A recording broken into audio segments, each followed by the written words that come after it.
setting. Finding more models for practice. Hello, friends. Say cheese!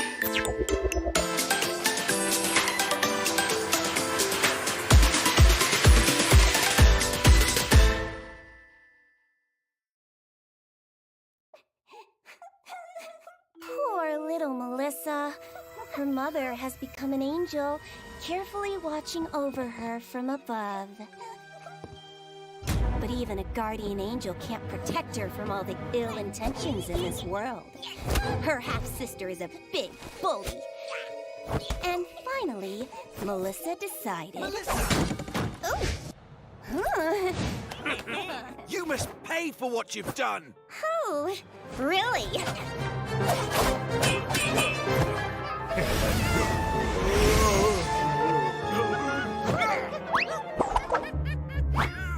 Avenge me! Get ready, guys.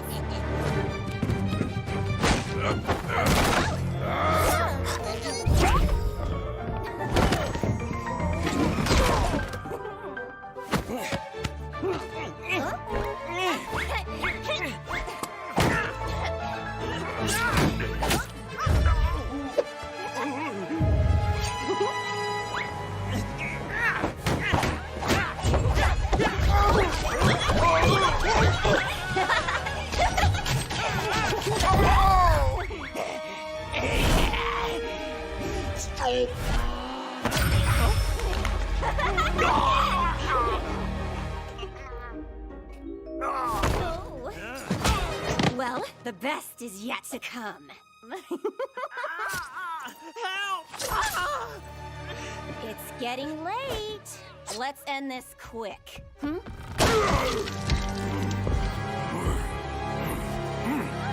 Let them go! Otherwise, I will kill her! Now, you're working my last nerve. Aha! Here it is!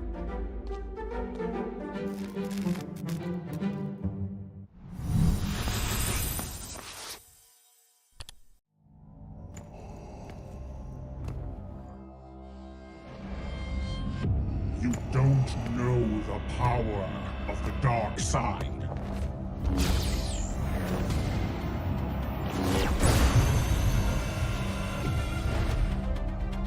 May the Force be with you.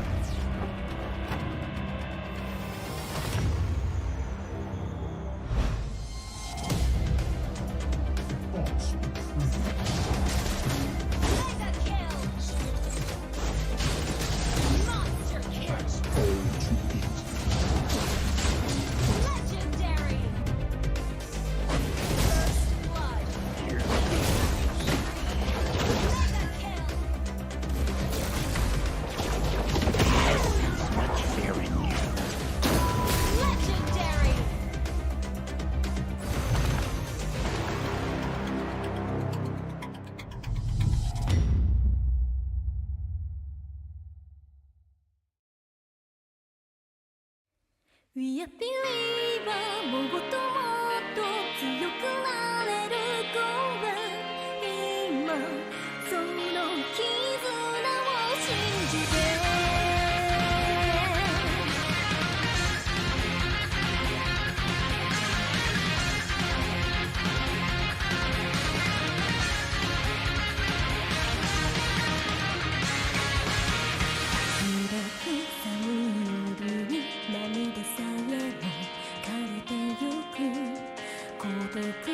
心に縛るジレンマに潰されそう自分じゃわからないリアルで確かな強さは弱さを認め合うことでその扉開き出す僕ら未来のために誓う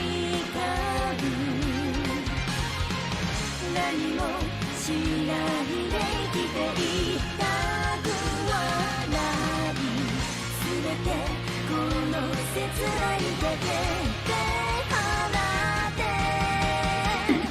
We are believe can't. Hello, everybody. Welcome to the North American Challenger Tournament preliminaries watch party.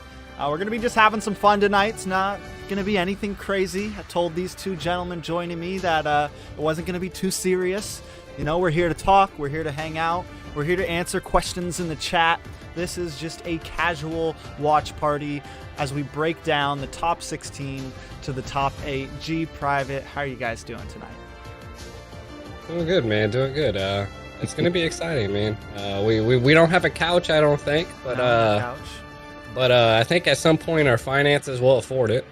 Private wanted a couch. He told me, he said, I'm not coming unless there's a couch. And I told him, you're a potato. You don't even have legs. Why do you need a couch? And he just said it didn't matter, I guess. Next season we'll get us a couch, or at least a desk, right? You know, like a nice desk we can all stand at. So we'll green screen some headsets onto us, you know, because I can't afford a headset. I'm still on these wires right now, you know. I can actually put a headset on, so don't tempt me. You can go. I'm gonna get some market CGI up in here. Oh.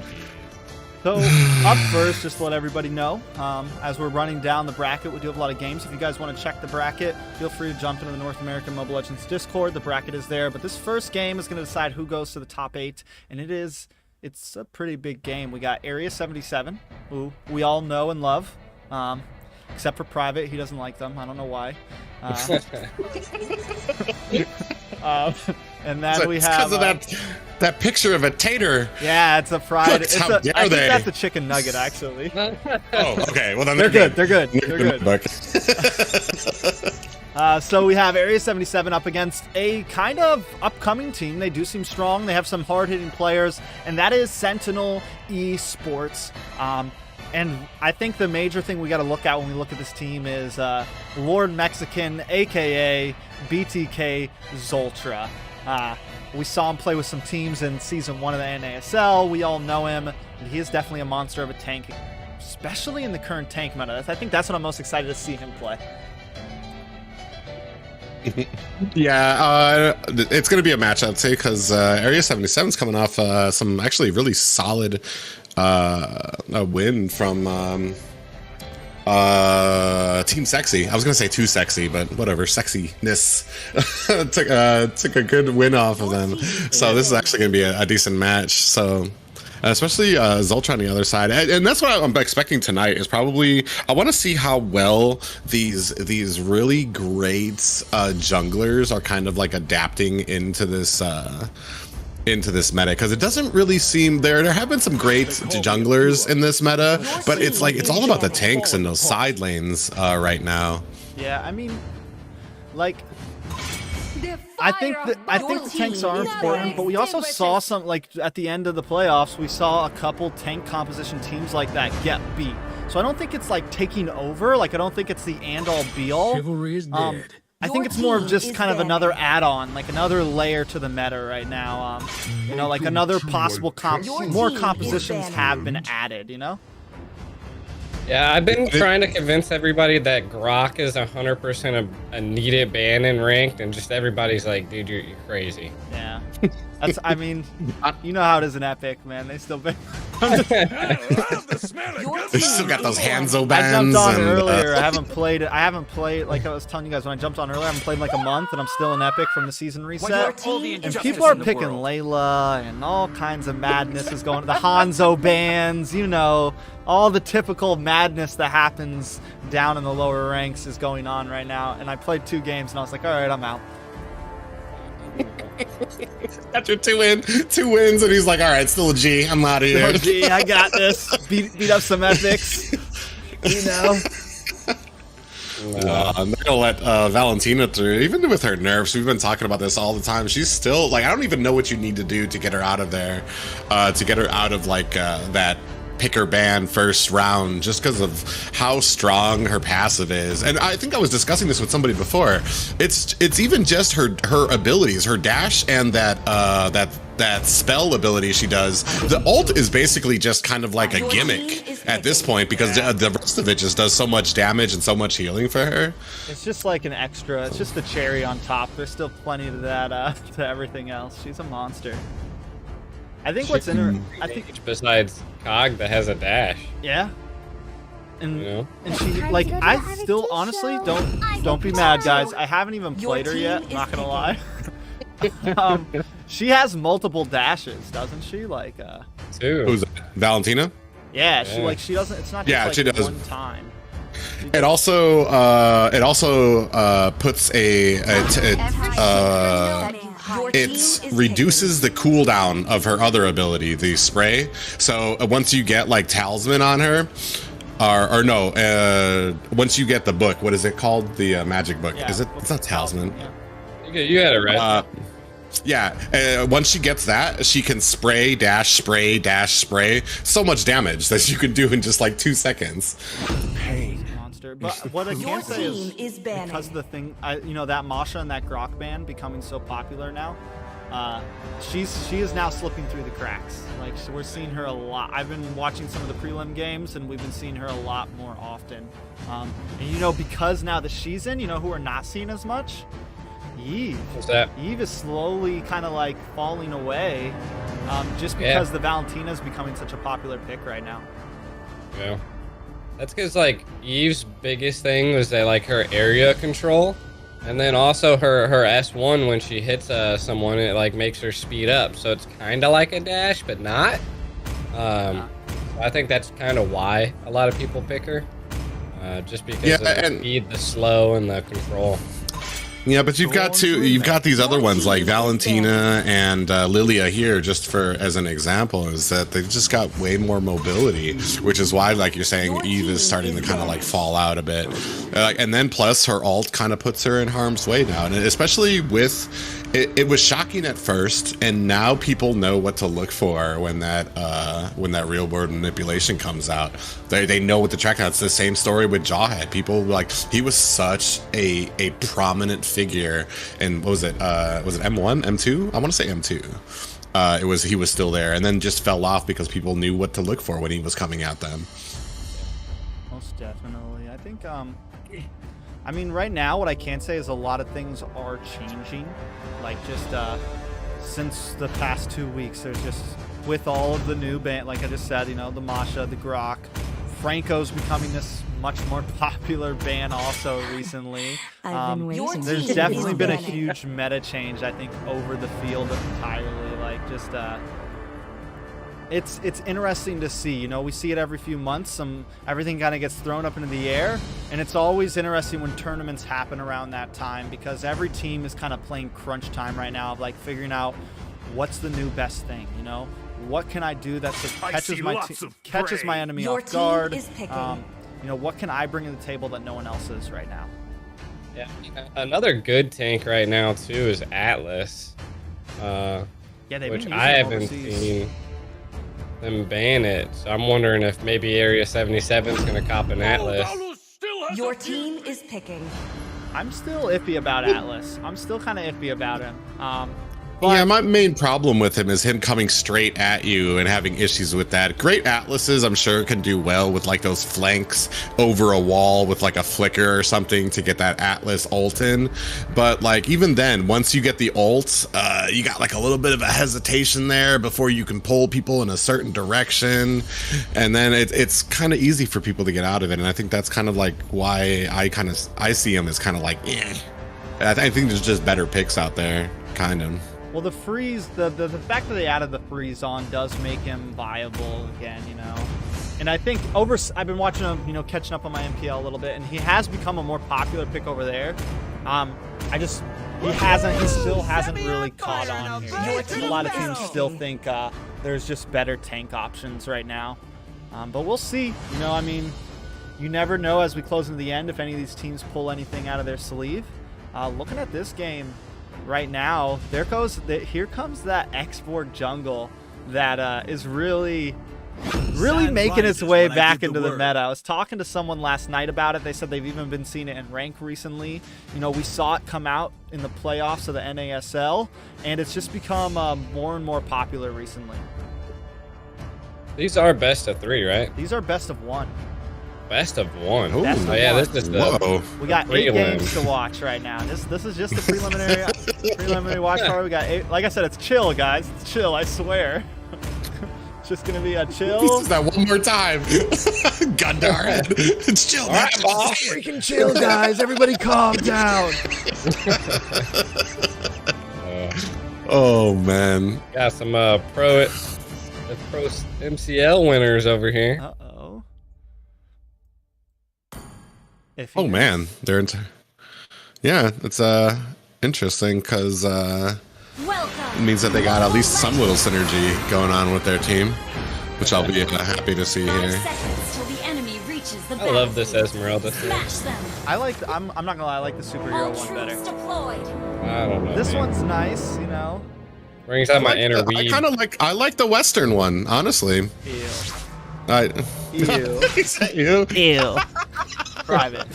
You know what Nobody I don't like? likes the Her new Western skin. skins. How dare you? Oh gosh.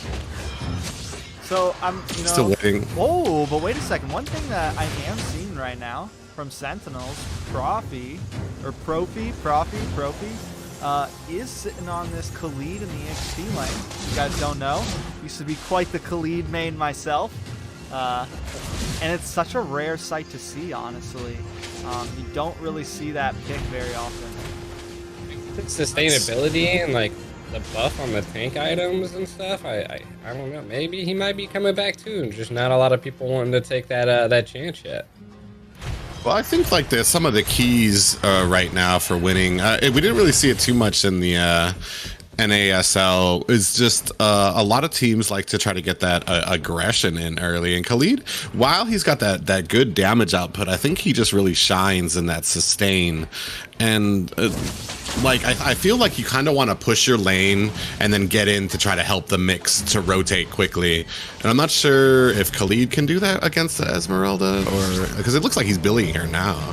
So I don't know. It's interesting. I want to see how these side lanes start acting up, because I'm really kind of tired of seeing Esmeralda, and Yeah. I want to see some differentiating in there a little bit. See, the thing that I don't understand is Dyroth is so nasty.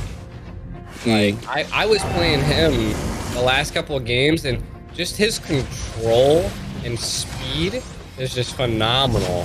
And so I don't know. I don't see that pick very often. Well, he's been a counter to Esmeralda. That's been his thing. That's like, that's like his niche right now. We don't really see him unless the Esmeralda gets picked right now.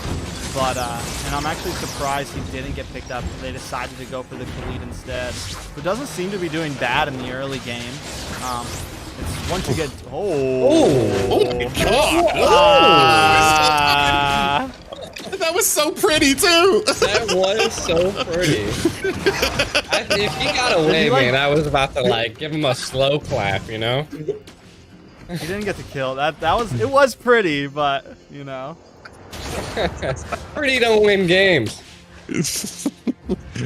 Oh gosh. Well, we were talking about Dyroth there. It's just he has been making a pretty decent impact in MPL too, and I think I've even seen a few Dyroth jungles as well when he starts getting revved up, and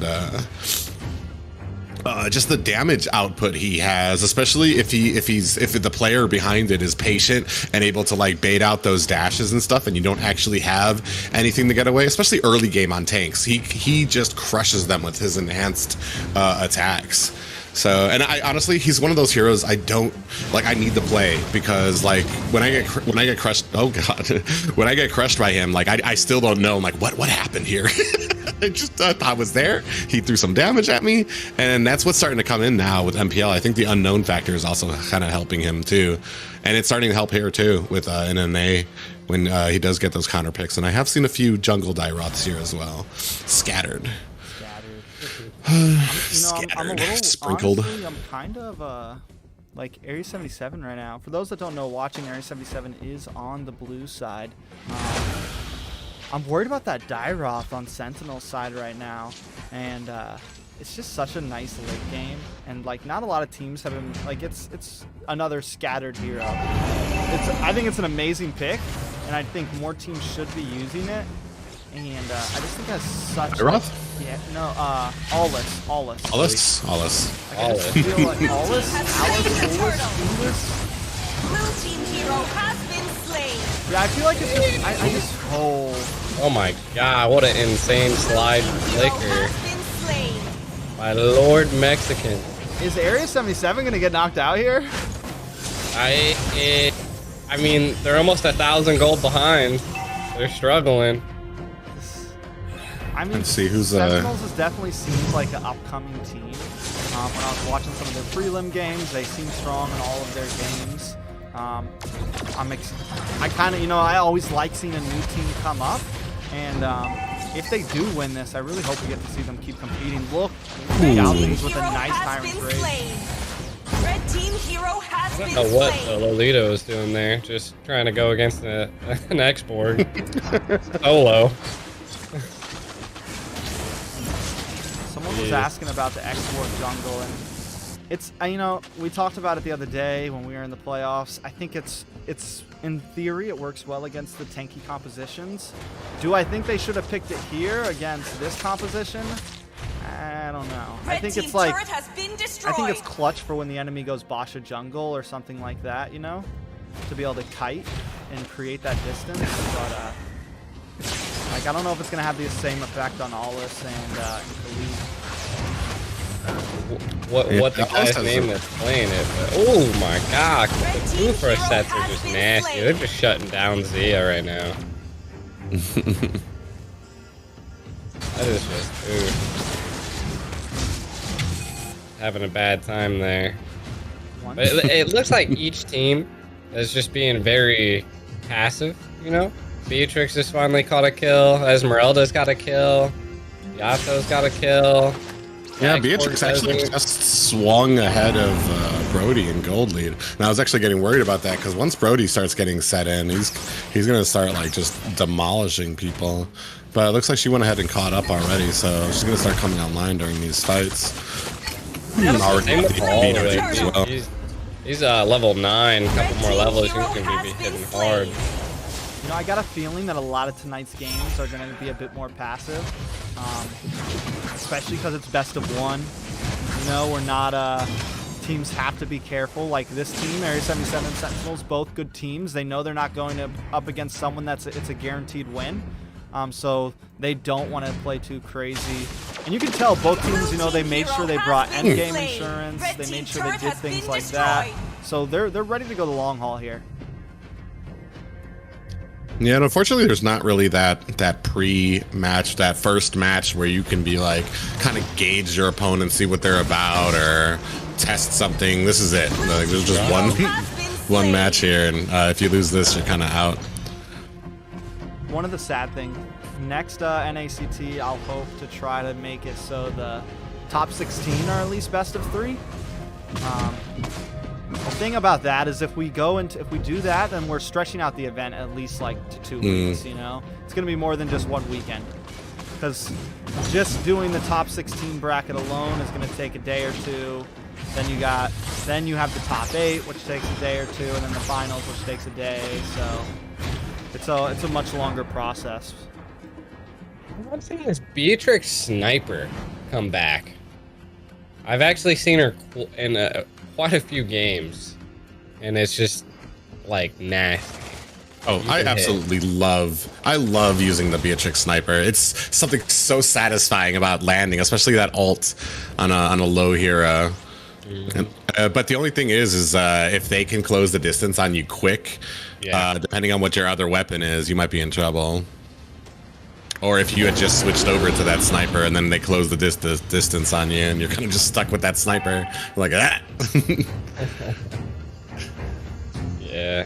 But no, this is I don't know. It's looking a little rough for Area 77. I don't know. They keep getting plays though with Galthings here, with Gala on this Kufra. So I mean, they definitely have the opportunity. We know he can make a set when it matters, and I still think that Khalid is very weak against Merciless.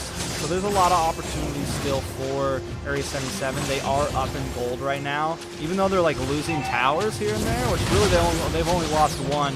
It's like because they're playing so passive, it seems like they're losing, but really they kind of have this game in their hands at this point. Red team hero has Lord been secure. slain. They just controlled that Lord so well. It kind of seems like Sentinel doesn't have communications, or I don't know, something's going wrong. Right? That I don't know what was up with that non-Lord push. Hard. Oh, Yeah, they kind of. Oh my god. Yeah. Red team hero has been GG's, slain. boys and girls. GG's. GG's. Yeah, kind of. They were there first too, and it seemed like they were all set up. But then it kind of seemed like they were a little hesitant to actually kind of group up for the Lord, or they didn't trust in their team fight ability. The 5v5 there going on. What they're doing is that they're constantly catching out Lord Mexican just solo. Like it's their tank. Like, even why was the Brody all the way back there? I don't know. And you know, at this point, it's Area 77's kind of tightening up their formation. They're running as a unit, and we're seeing the side of Sentinels a little more split up. They are having those slight pickoffs, and Area 77 just kind of controlling the map. There is still a bit of endgame possibilities for the side of Sentinels with this Alice. He's at level 14. He's locking in some of his important items. He's got the Red team War turret he's has got been Wind Tape, destroyed. Talker in, Malefic Door. So hopefully he can start outputting some damage. The problem is closing the distance on that X-Borg right now. He just can't really get in there without taking an unreasonable amount of damage. You can definitely tell that the Brody went like super burst. And I think he's gonna try to be the counter for that X-Borg and just blast him through his shield so fast, hopefully. But again, Sentinel just I don't feel like has too much anti-heal, especially for dealing with a mage that heals, an Esmeralda. Like you gotta Yeah, the only anti-heal they have is on Lord Mexican. yeah. And he's gonna get burst down pretty quickly in these team fights. There's that Alice though, smashing through Merciless, smashing through an Esmeralda, who's essentially probably the tankiest person on the side of Area 77. So if they can make plays like that, I think Sentinel just needs to kind of stick together at this point and wait for the sets from Zoltra and let Iffiness close the distance. Kong come around the side, and maybe they can pull something off here. Yeah, no, we'll see here. I mean, it's a neck and neck game, but the one thing that we do see that Sentinel's lacking is objectives. Yeah, only one tower on their side here, but they're not actually even able to get it because, like, they're like I think they're just gonna need to start getting some fights here, maybe baiting them in while somebody can solo lane here, but definitely not Brody. I don't think. I think Alice actually shines at that as the split laning, just because of his movement speed and how fast his attack speed is, and to be able to get those towers down. I mean, maybe that's the answer, is kiting with the rest of your team, maybe baiting in some fights while Alice goes and takes them out. Like, that's usually my plan. If we're not winning and I'm playing Alice, I'm just going to be split pushing, and I keep, like, spamming retreat to my team so that they don't get Area killed. 77 did there. Ooh, Yeah. nice hit from Kong. Galthings goes down. Ooh. Esmeralda comes in. See, this And is they where that spot. X-Borg just comes in clutch. Evil zone them all away. Profi trying to come on the back. Not able to. Dang. Are we seeing a turnaround? Two members of Area 77 We down. are. We are seeing something. He's here. taking a lot of damage here and need to make something happen. Team hero has Well, been maybe not. slain. The tides turned fast right Hero there. has been slain. Oh, can Brody take the Hero team has wipe? been slain. That's a team wipe right there. Immortality comes up. The stun comes in Oh. from.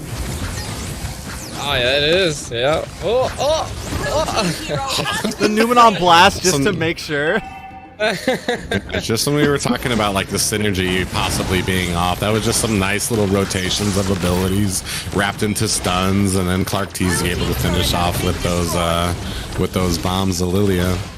Yeah, well, what Area 77 tried to do is they sent the Esmeralda to the right lane to like push the lane in to kind of hopefully bait more than just bleed, Yeah. I guess. But it didn't work. I mean, like, no one got lured, so it's not like a huge problem. But I mean, they did get team wiped, so Yeah, they buy some time. They even out the gold. They actually take the gold lead. yeah. But again, I don't know. That Khalid just doesn't seem super helpful right now. It's really end up being a problem. But Well, he starts falling off pretty soon too. It's he's pretty much at he's like been fallen off. he's gonna- Once he died twice in the early games, he's dead. He's dead hero. He's like, his only option is to like capitalize on those first 4 levels, try to get a kill, maybe even push an invade because you do such nice damage. Red team And, Oh my hero God. has been slain. Wow. And if you don't wait, Ultra with a nice flicker stun. Merciless, all shred the it down. way Slain. Oh, but Yato comes back with the Red Numenon team Blast. hero has been slain. Killing spree. This is where that Valentina pick comes in clutch.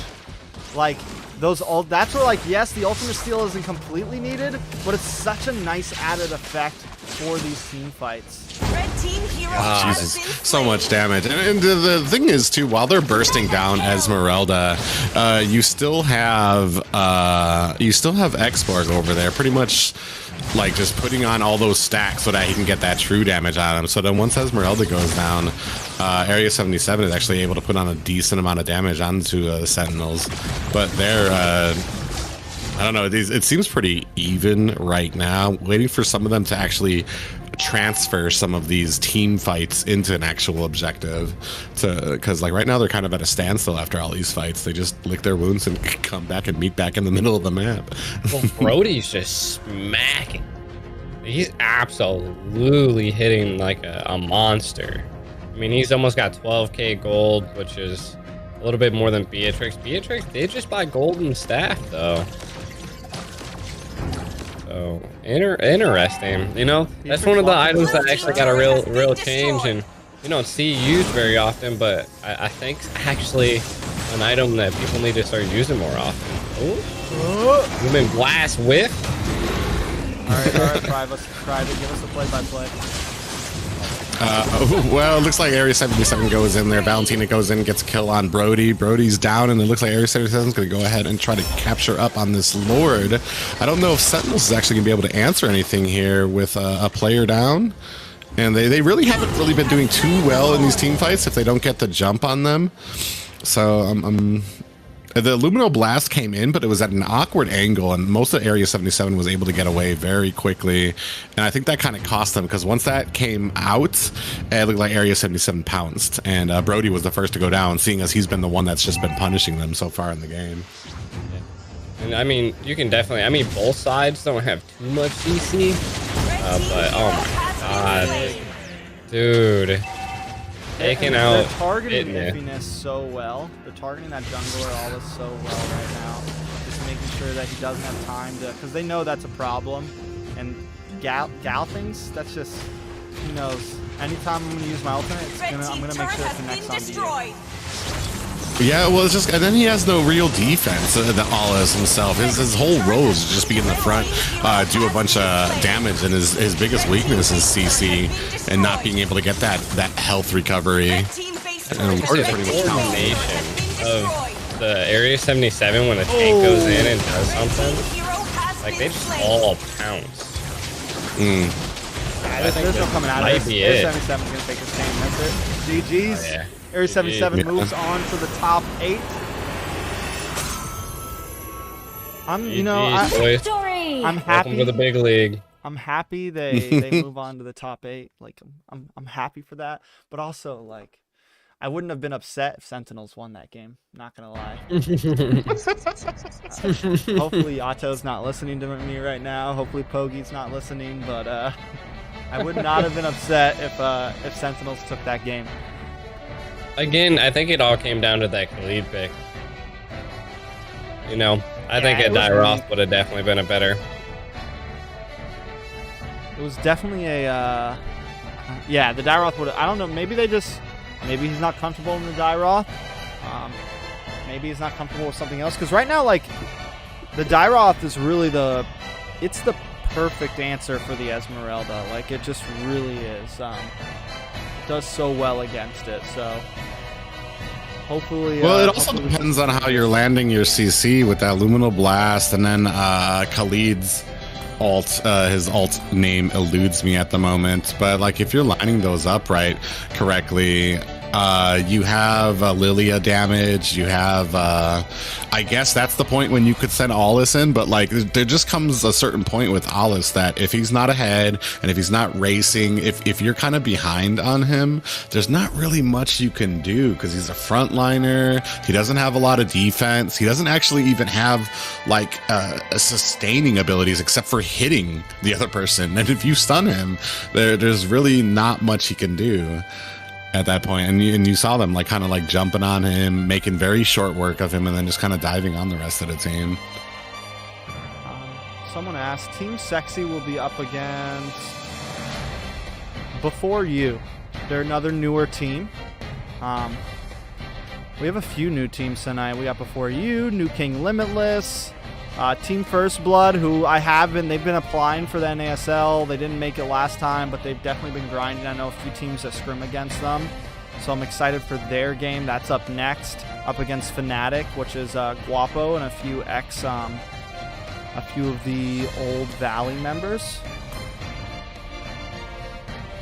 So we'll see. We will be watching the Team Sexy game later. They look good. They licked their wounds quickly after losing in the playoffs the way they did, and they're back at it, so I'm definitely excited to see them play later on. I mean, the prize pool's decent, this time around. It's a big boy. Said decent enough to lick those wounds, get back in there. They get a little sniff of the green, and then they're like, all right. So I mean, no, and that's one thing. Is there any? Or you can go. You're good. I'm just. I was just gonna say, like, that's one of the marks of great teams too. Is kind of like it's easy to be on top and keep a level head when you're winning and you're doing great, but there's gonna come a point when you do get knocked down and you do have to lick those wounds, and that's kind of where where all of that actually matters. Can you get back up? Can you like put back into that? Can you get back into that mindset of that winning mindset that you had before? And I'm pretty sure Team Sexy, if there's any team that can do it, it's going to be Team Sexy to be able to bounce up here.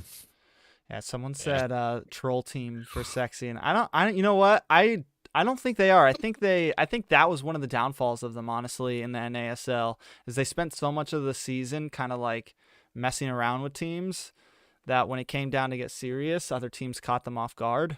So like I think if they want to continue to keep on doing good, that they have to take every single game seriously. Like, because they have the potential. They're definitely, I mean, you got BTK Zia, BTK Shark, Nicolette, Best Player, and then Sir Bossy. So, I mean, they have a stacked team. I think what all they really need to do is just start taking everything a little bit more seriously, and they could definitely be a group of stars. Well, not even just taking it seriously, but you're, like I was saying before, you're going to lose matches. It's going to happen. Nobody's invincible.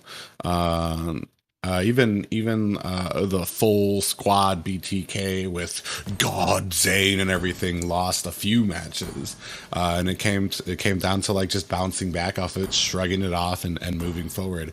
It's a undervalued skill, I think, that a lot of people, especially if you're like really skilled and talented at that, it's a skill that not many people realize is important. Until you're like kind of faced with it and kind of have to pick yourself back up. Most definitely.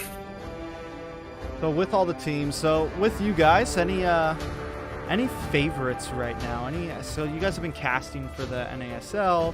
You've been doing this, you've been doing that, learning more with all the teams. Any favorites for you guys recently? Any teams that you guys always enjoy watching? Oh man, I've always just the teams are always just they always do most of them that I like, you know, like TSU. Yeah, well, I guess it's not even TSU now, right? New Wave. Yeah, New Wave. So former TSU. I was always a fan of their gameplays and how they were doing, but again, they just came through that one time where they were just slacking and lacking, and I don't know what was going on. And I guess a new branding is what they really needed to get the fire lit underneath them. So I would say, are they in the tournament? They are not. So there was a rule this tournament that it's only United States and Canadian teams are allowed. So there wasn't any Latin America teams allowed in. Okay. Which so is TSU sad. was my favorite from my casting standpoint. But you know, I'm always rooting for North America. So Area 77s came in the second place for me towards that area. Yeah, I'd say the same about Area 77. They seem solid and then have a pretty decent history within NA of competing. Also, I want to say honorable mentions for Insomniacs too. Are they? Hopefully, they're in this as well. Insomniacs they're up later tonight. Some. Yeah. Ooh. So, Like So I'm definitely looking Insomniacs forward to that. brought the pain. yeah. Yeah. They so they were actually really close to losing last night. I was watching their game last night, and they went up against a team called they went up against Lunastra, which someone just asked about in the chat. Insomniacs knocked Lunastra out, but it was a very close game. Like I think it went into like 20-25 minutes. Just back and forth. Finally, Insomniacs come out on top. But there was a minute where I was like, Insomniacs about to get knocked out. I really thought they were like they lost the early game. They had to drag out the game. It was definitely a close call for Insomniacs. I'm excited to watch them play tonight. Yeah, no, I would definitely say I'm leaning a little bit more towards Insomniacs just because of how fairly new they are, you know, and I always like the you know the crazy underdogs just clearing people out, you know. So Well, they did. They had a very dominating performance against Team Sexy as well. And even though they got swept in the finals against New Wave, those were all very close games as well. It came down to like one mistake. And I feel like Insomniacs are going to be a force to be reckoned with if they can just kind of tighten up that shot group and kind of keep it. What is this? This is a ping check. Okay. Ping check. It's a ping check, bro. What is it? What do we see? What am I supposed to do with this? There's only 3 bands. A Layla comes in. There's just so much wrong with what I'm looking at right now. Your team is picking. No, it's just a ping check, man. Oh I God! love how he stops in the middle of the set. He's like, "What is dude, this?" he like literally dead stopped with like, wait a second, got are we so serious watching for a a real game? What is this, a ranked game? What are we watching, a classic right now? This disgusts me. Dude was like, he literally thought about his life the moment he seen a Layla band. He was so confused. Oh my gosh! I don't even remember what I was saying. Oh, just that Insomniacs had very close games, even though they got swept. All those games were close. It just came down to the little mistakes. And if they hunker down, I feel like they can be a very big force to be reckoned with. But everybody needs to kind of like be like even though it's like still the top 16, there's still a ton of teams in here, and like I mean the little mistakes can cost you or get you. You saw how much the little struggle went with Area 77 a bit. Like they could have very easily have lost that game if there probably would have been a little bit more aggression on the side of the Sentinels and maybe pushed in and tried to close it early. But fortunately for them, they didn't. So, but it's something to keep an eye out for as we're in these. I feel like that's where some of these more veteran teams really shine. Like I've been watching a lot of these games, and Team Sexy had a really rough start in one of their games. You know, I've watched a few teams that like, you know, I've known for a while now, that I've been casting for a while now, like have some rough starts in some of these games, and they're always able to come back and take the win in these best of ones. Of course, sometimes they're not. Gen X got knocked out in the first round. They were up against Aether Explicit, and Gen X is like they got second place in M3 qualifiers. They're definitely a stacked team, but they haven't been playing in tournaments lately. So I think that's why Aether Explicit beat them. Aether Explicit has been practicing a lot recently. They've been playing regularly. So I was kind of, I was happy to see Aether Explicit win that game. But the point I'm making is we've seen a lot of teams like the veteran teams know kind of how to, if they're losing in the beginning, they do so well at stretching it out to the end game and waiting for that moment when they can bring it back. And that's what really kind of makes a difference between, a good team and an amazing team, in my opinion. I'm just worried about how that stacks up against these very strong early teams that can, because I feel like once you start getting up to a high enough point, all these little mistakes you start getting punished for, giving them an early lead or something like that. For the most part, I mean, where we're at, we saw that final game between New Wave and Insomniacs. How long was that? It was 25 minutes, and even they were talking about once they saw the draft, they're like, we got to drag this out for 25 minutes. And I was kind of baffled. I'm just like, bro, I've never I joke when I see a Layla or a Leslie pick, and I'm like, bro, all she needs is 25 minutes, and we're good. All she needs is 25 minutes. We just got to get all the way to the very end game, fourth Lord, and we got this. I swear, I will carry y'all. Yeah, but and that's why I said sometimes I feel like as you start going up, and then hopefully where one of these teams makes it to Worlds or something like that, I feel like the late game, you're gonna kind of want to start closing that gap a little bit. Try to start keeping on the pressure early and closing it around mid game instead of letting it get the late game. Most definitely. Yeah. Late game's really tough with the respawn timers. Yeah, I feel like too that it becomes almost like a roll of the dice too as a team. Well, and this is not me as a and I'm sure there's a different mindset when you're playing in with a group of people together. But I feel like any type of advantage you had when you get into that super late, everybody's got all of their items. It's kind of a roll of the dice. There's no more advantage. Yeah, it's kind of it's basically can we outplay them? Yeah. And golly, gosh dang, we left the 3-ban on. The teams are probably Nani. Hold on. There needs to be an easier way to get out. You should be able to immediately abort draft. That's what you should be able to do. Welcome to my Your team is there needs to be an easy cutoff, Please give me 1 second, guys. I gotta let the teams know. I don't know why they're banning human slowly. errors. They think this is the real deal.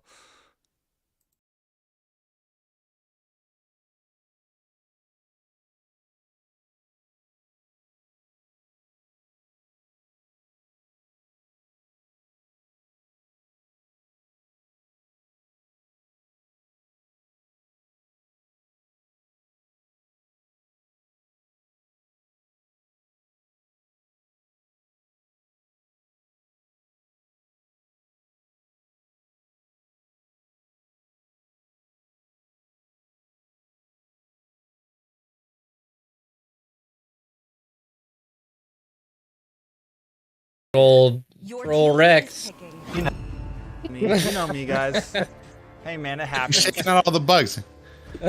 He's trying to teach us what could go wrong. It's another pink check. The reason I muted guys to the chat, the reason we muted is because I don't trust the players to be able to be heard on the stream. So when I jump into their VC, we have to mute everything because these guys are wild.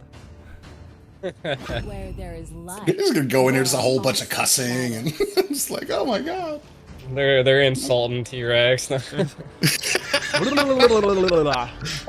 They're all yelling at me in Filipino, and I don't know what Right. anyone's talking about. Your team is He doesn't know what he's listening to. Listen, Thorns remain. there was a few times the other night, like jumping when I was like doing the earlier preliminaries and everything. I'd be jumping into a VC, and Your team is I'd be like, they'd all be talking and yelling and this and that, and I'd be like, hey guys, like I'm yelling, and they just, it's like, I don't know if they were ignoring me on purpose, if they just didn't actually hear me, or they were so caught up. But there was a few times where I had to like yell to get everybody's attention in the VC.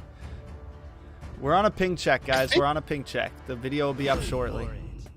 You should look at think, getting the command voice chat put on the Discord, so that when you jump into this, another channel, like it immediately lowers everybody but you.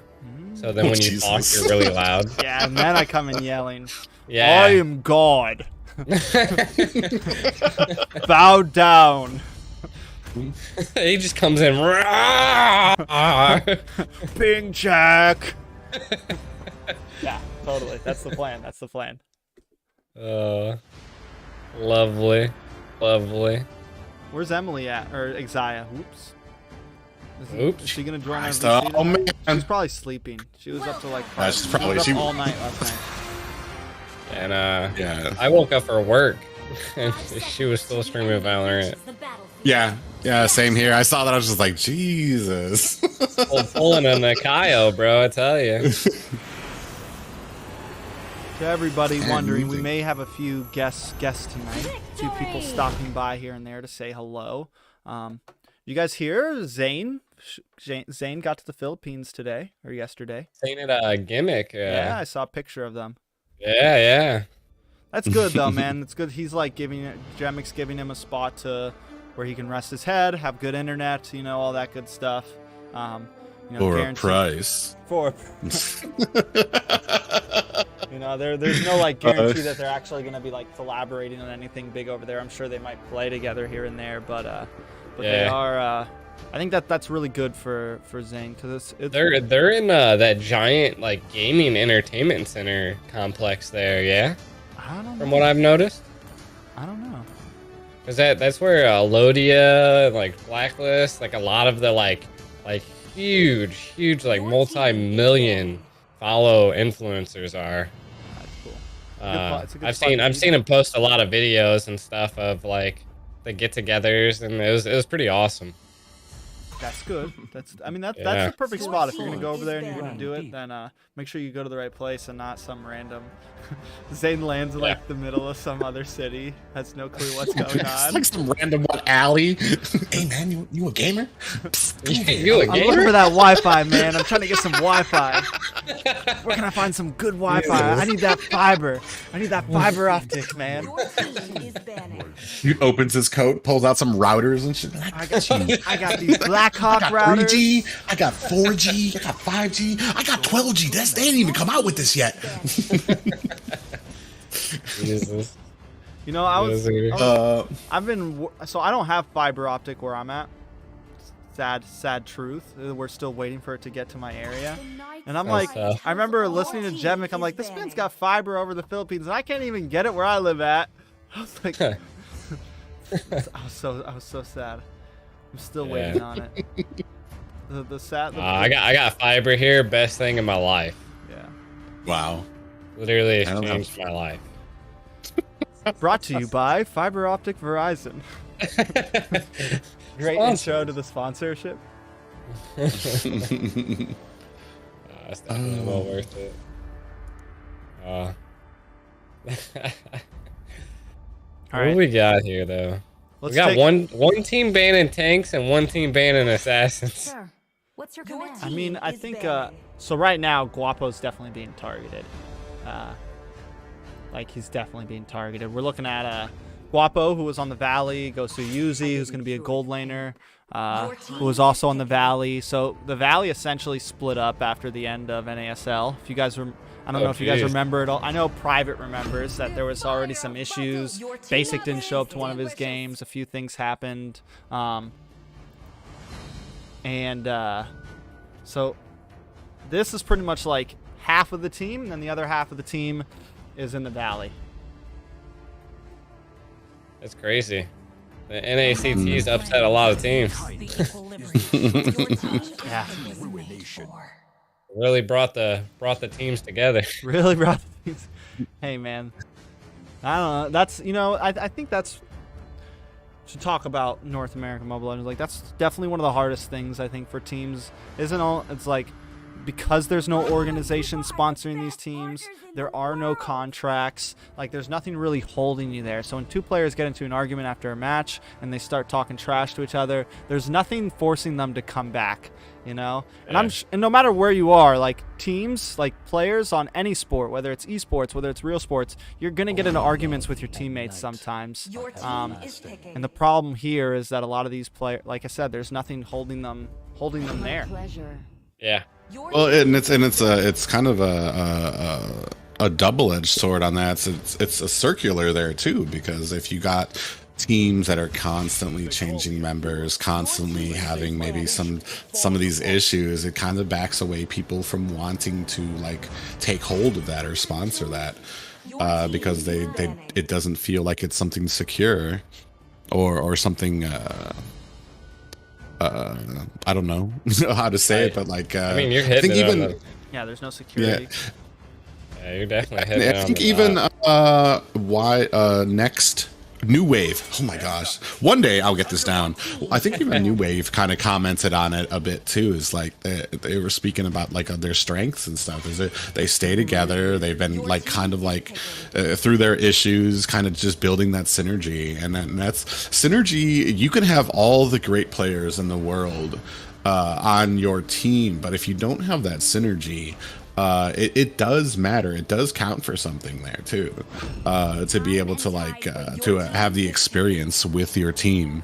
And then we even followed into like what we were talking about before with like you can't just be those 5 too. If maybe something's going to happen there, you need to pull in one of your bench warmers and stuff. You need to get games in with them to make sure that they still have that synergy with your team as well.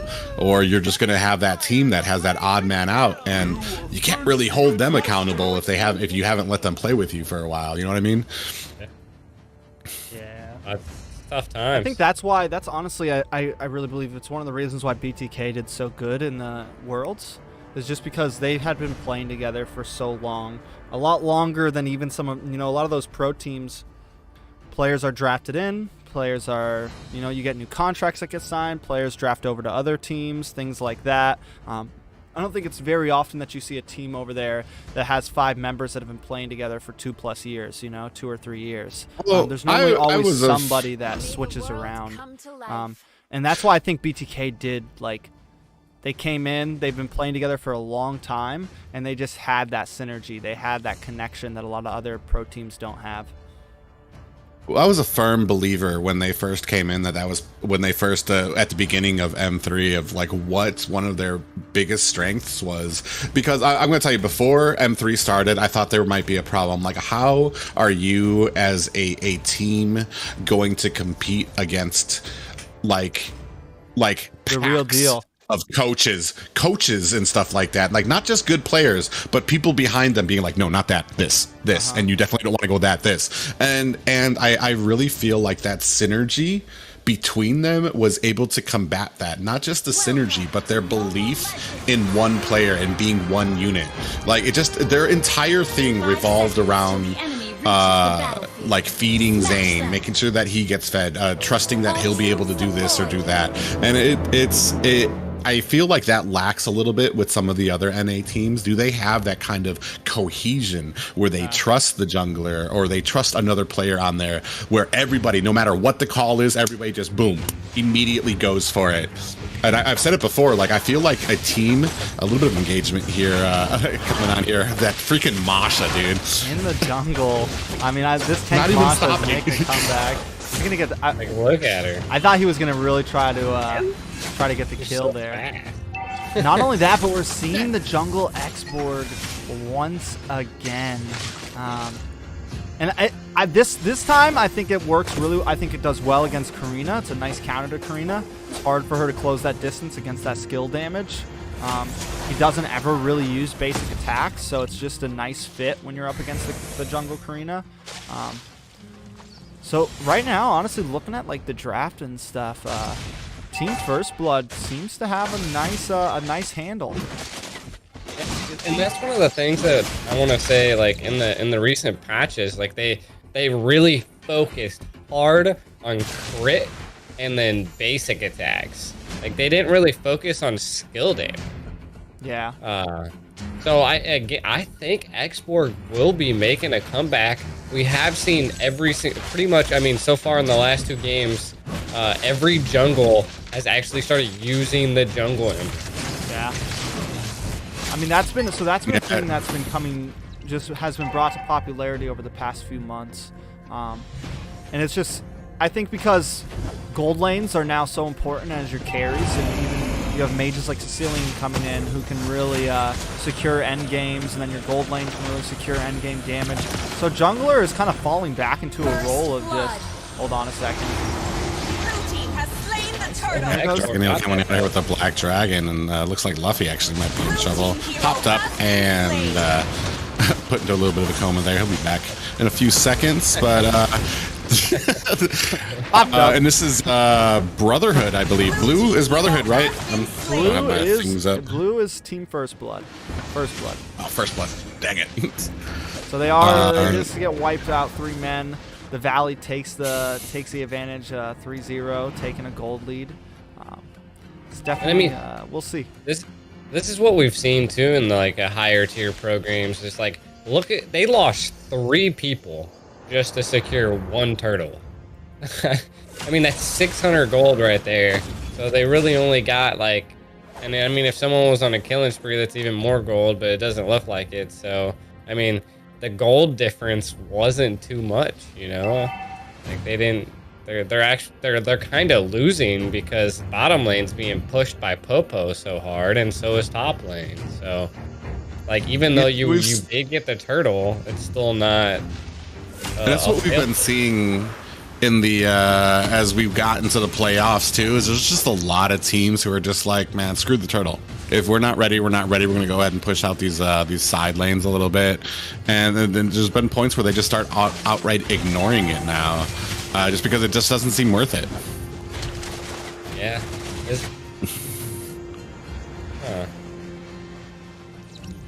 No, it's all good. Is the X-Borg the same person? Like, he has the Sentinel name. I don't know. It's kind of weird because, you know, it's not all the people are in the same thing. Jesus, Beatrix barely made it out of there. Yeah, I feel like okay, so it looks like they're gonna go ahead and start trying to go ahead onto this turtle, dragging it with that Black Dragon form onto Luffy. Luffy trying to make an escape here, but the real world manipulation goes ahead and cleans him up, and then Karina goes ahead and cleans up the turtle here. And oh no, but they lost the turret for that, so Yeah. I think worth it for them, especially for the kill and the turtle. Yeah, I mean, the other side does have 0 kills. So there's lacking.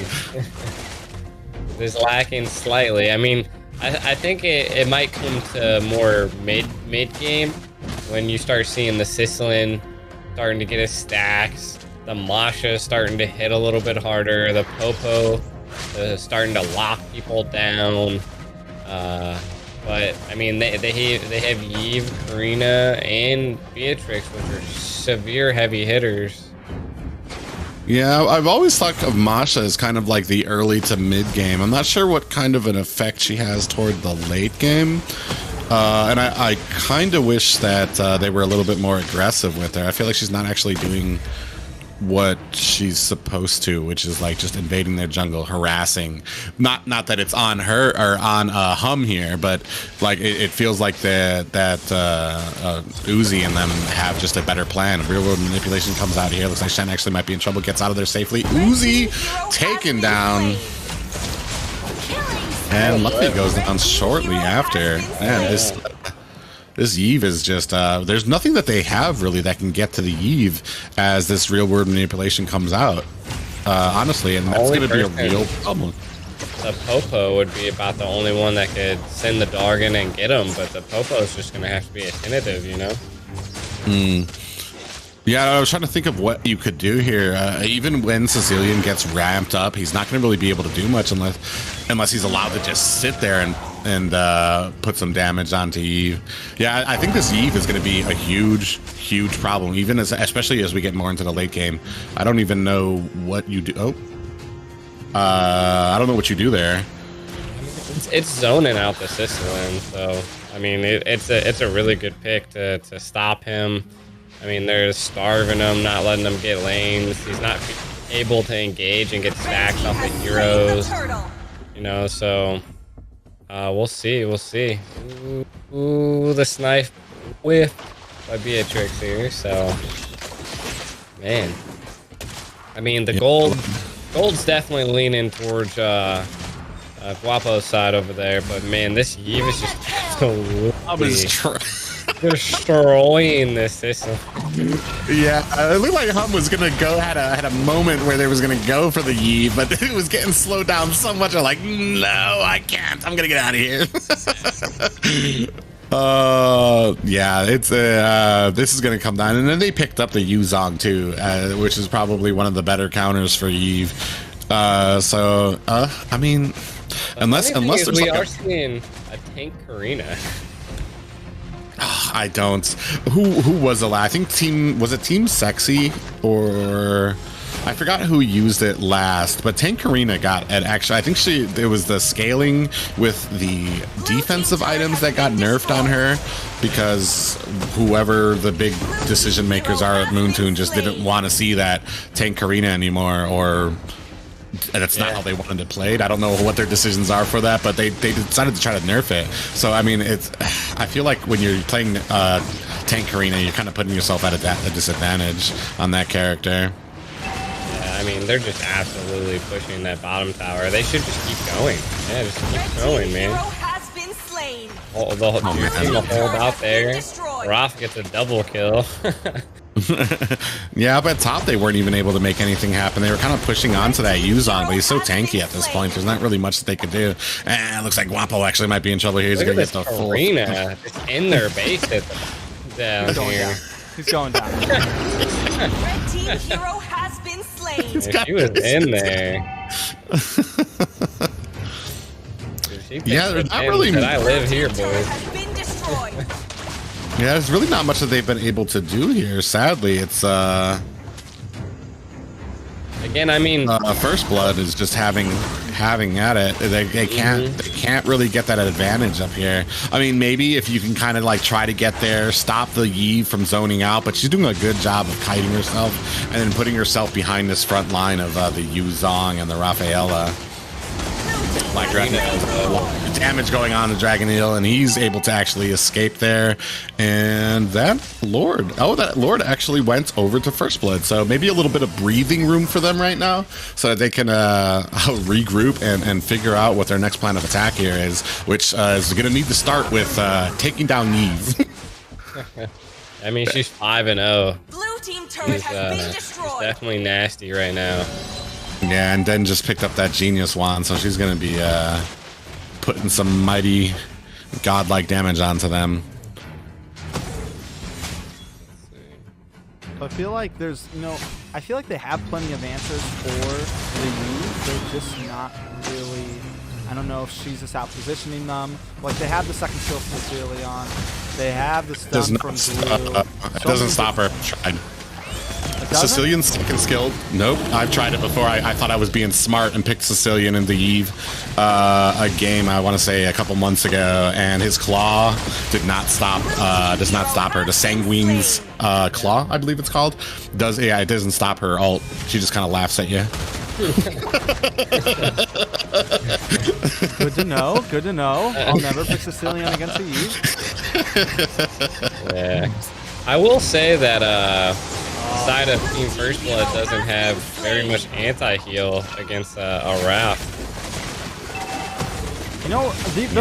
For me, it's just the Masha just seems really not like, I don't know, man. I haven't seen anything so exciting from Masha yet to make her like this godlike pick that everyone's making her out to be.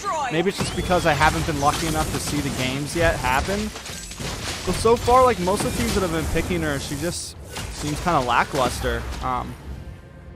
She doesn't really have much control. Her job is almost, it's kind of on the same level as a Franco. She's just supposed to be annoying and always there in your jungle. You're supposed to be worried about her coming in and harassing on the same level of that old school Diggy. But like, it doesn't really seem like they were able to actually utilize this First Blood because they were just kind of like, the enemy was just closing ranks around themselves, and Masha really wasn't able to get in the spot. But like, Masha really hasn't died or anything, so I wonder if it's just a confidence thing about going in the early game, going at their jungle and everything. Because at this point, it's too late to start trying to invade. Like you're not gonna be doing anything but feeding.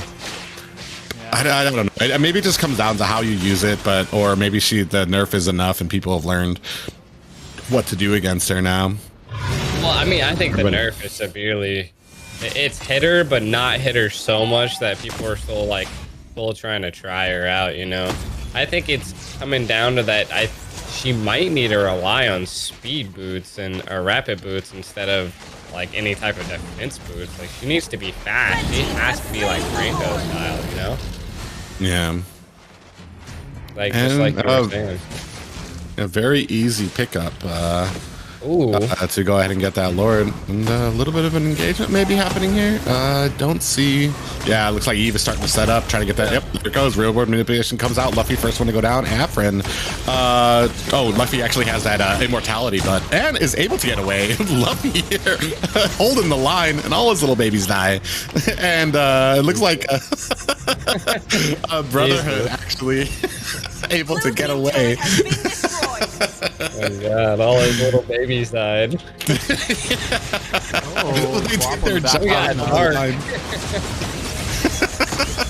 One thing I can say that First Blood does have going for them is that Sicilian. Saba on this Popo also started to scale a little bit, do a bit more damage, get a bit faster. Dragneel coming in the back lane, gets the knock up. Saba will go down though. The rest of the team closes in. Afnan and Shen caught in that real manipulation. I think Team Fnatic will take this. I almost wanted to call them the Valley for a second, but Team Fnatic, they look good right now. We have a couple of the new pickups. We still have Yuzi, but we don't have Eugen anymore. Dragneel, another newer player right now on, and they look strong overall. Yeah, and Dragneel has been pretty clutch, almost as much as is that, how do you say that name? Suzat? The Yve? Suzat.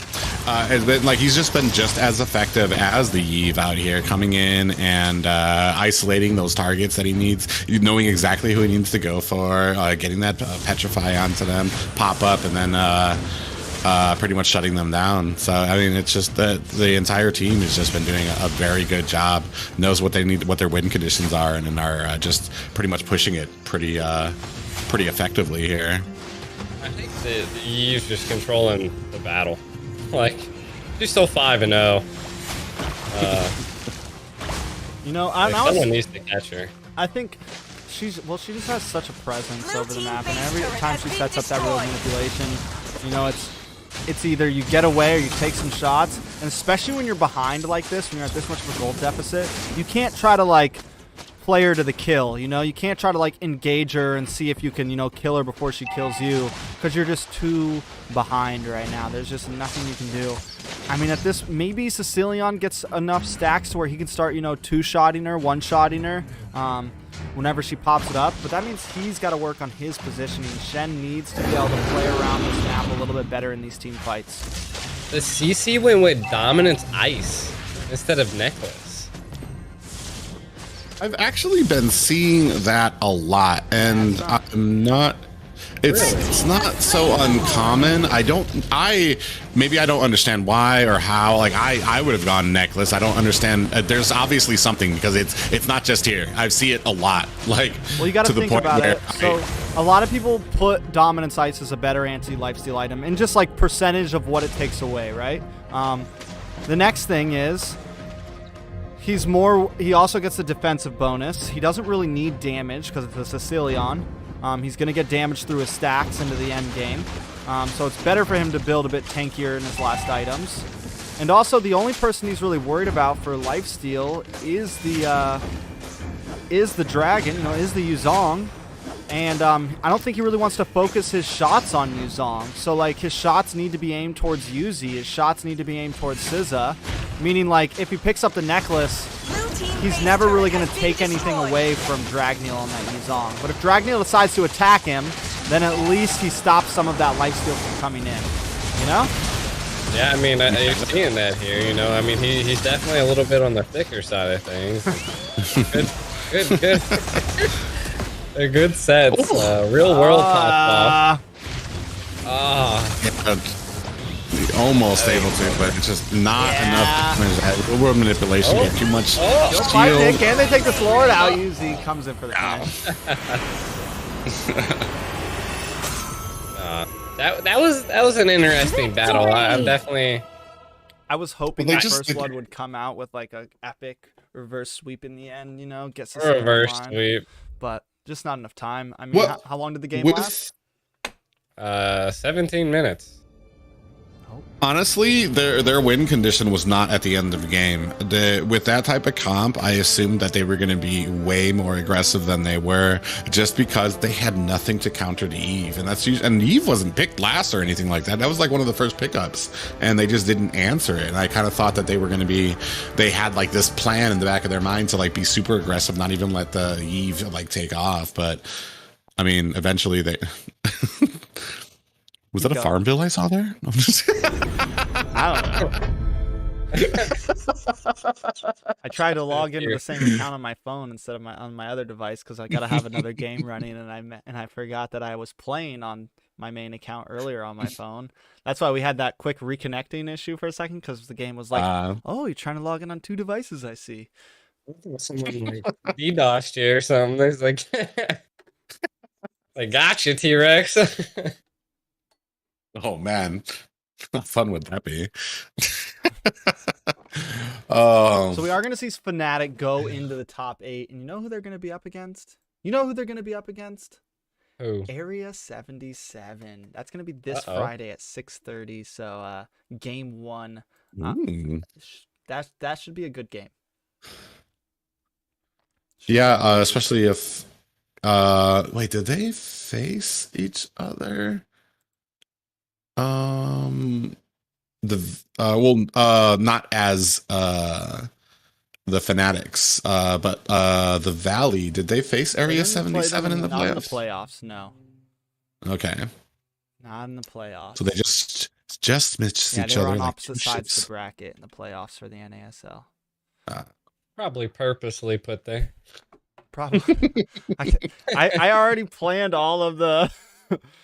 they got second place, so they were in the bottom of the bracket, and the Valley got like 4th or 5th or something, so they were in the top side. Oh my god! I know your internet was that bad. No, sometimes BlueStacks gets a little funky, bro. Savage. All just calm down. We got a killer potato in here, chat. We need fiber. We need fiber. I also have to change accounts on my phone real quick to get this going. We need to get T-Rex fiber. Yeah, tell Verizon to put some fiber in the hood, man. Tell them we need it here. Lol.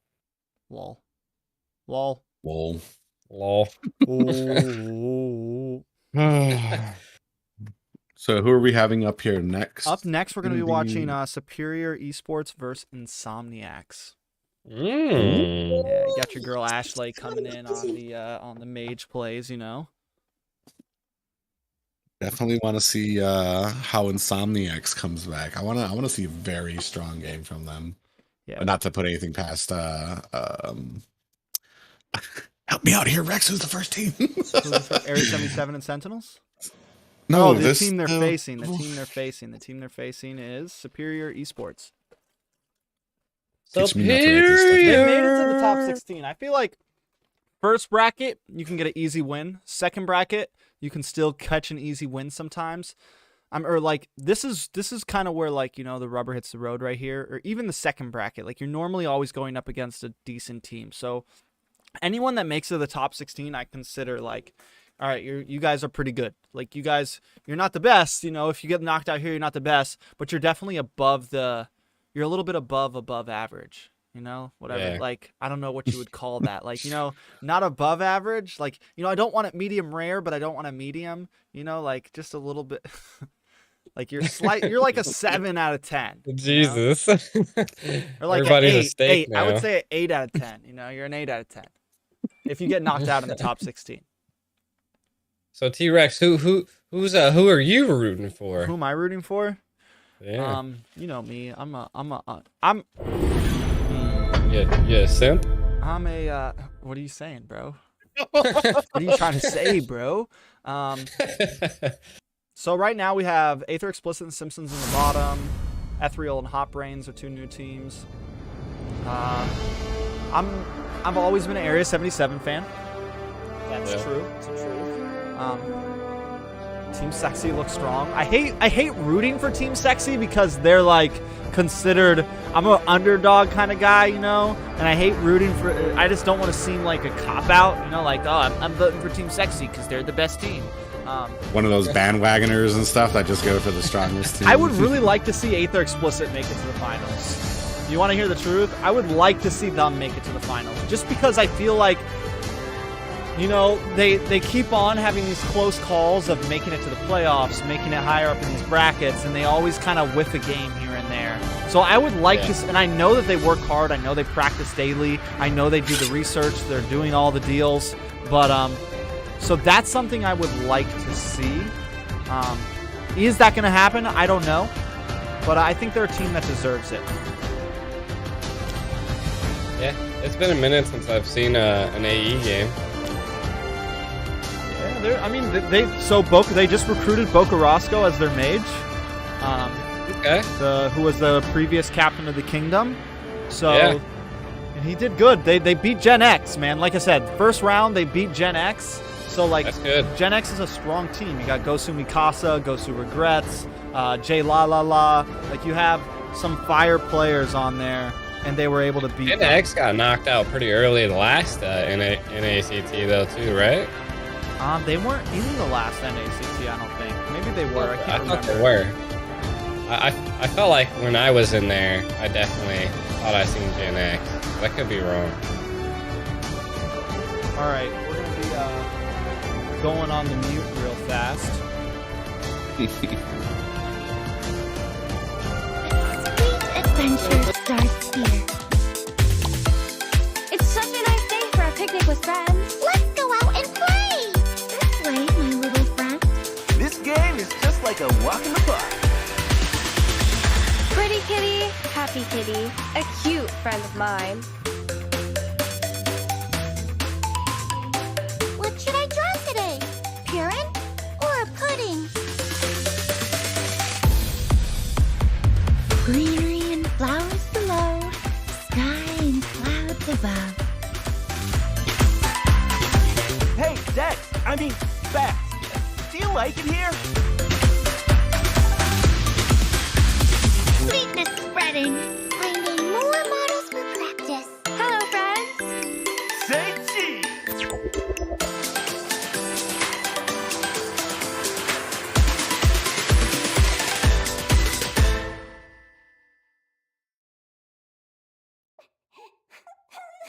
Poor little Melissa.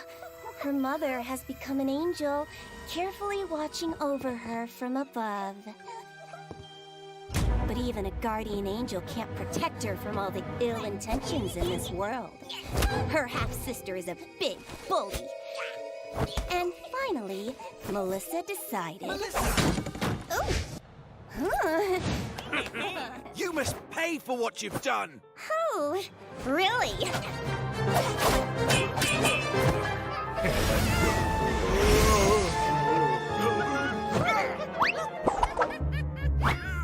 Avenge me. Get ready, guys.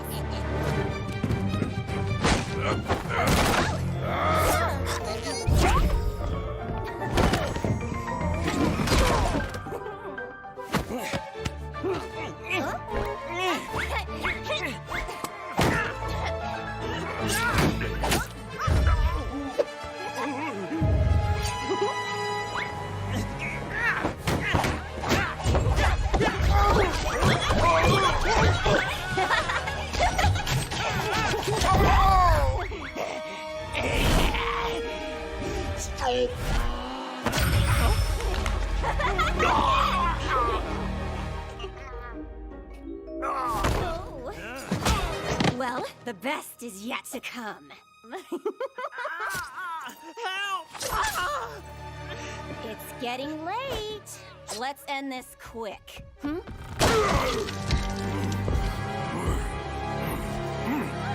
Let them go! Otherwise, I will kill her! Now, you're working my last nerve. Aha! Here it is.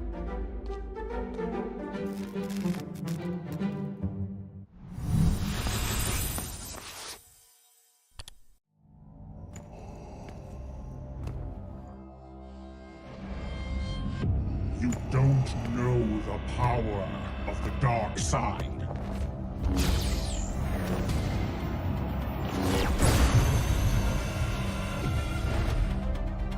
May the Force be with you.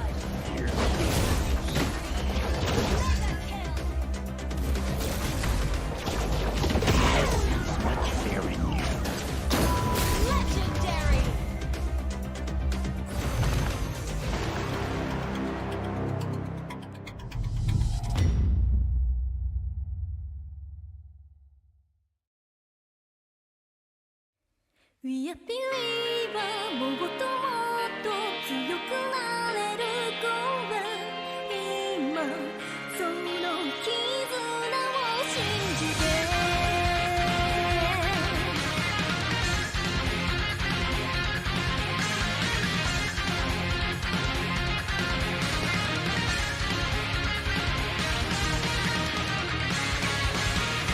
暗く寒い夜に涙さえも枯れてゆく孤独は心に縛るジレンマに潰されそう自分じゃわからないリアルで確かな強さは弱さを認め合うことでその扉開き出す僕ら未来のために誓う何もしないで生きていたくはない全てこの切ないだけで放って We are believers その光掴んで for century もう迷ったりはしない立ち止まりはしない Never lose Become braver 時を超え I see you really live on friends 今希望の旗を立てて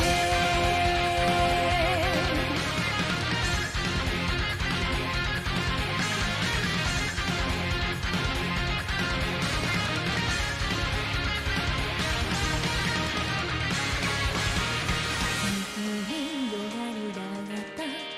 いのお姫様本当の自分見せられずストレスが加速する足が震えつまずいた時そっと上向い All right, we are back. We're going to be doing Insomniacs versus Superior Esports in just a second.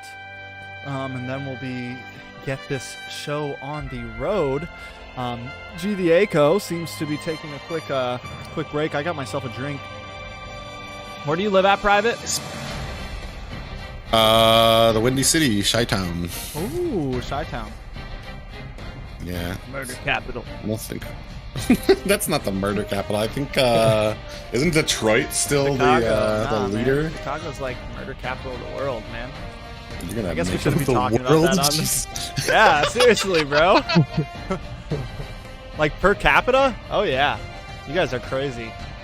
We're gonna have to ban you from this stream probably. I trust you. Now you're gonna make me research this. Are you researching it? Let me know what you find. It's at least USA. I mean, it was. I don't know if it still is. Maybe I'm talking out my butt. St. Louis, Baltimore. Oh, where'd it go? New Orleans, Detroit. All those are is above actually it? Fourth place. Yep. No. City. We're Look lovers. up city. We're lovers. We're not fighters. Oh my God, those are lies. Whatever statistic I'm like right you're next looking to at St. right Louis. now is wrong. He said I'm right next to him. St. Louis goes to lock his doors.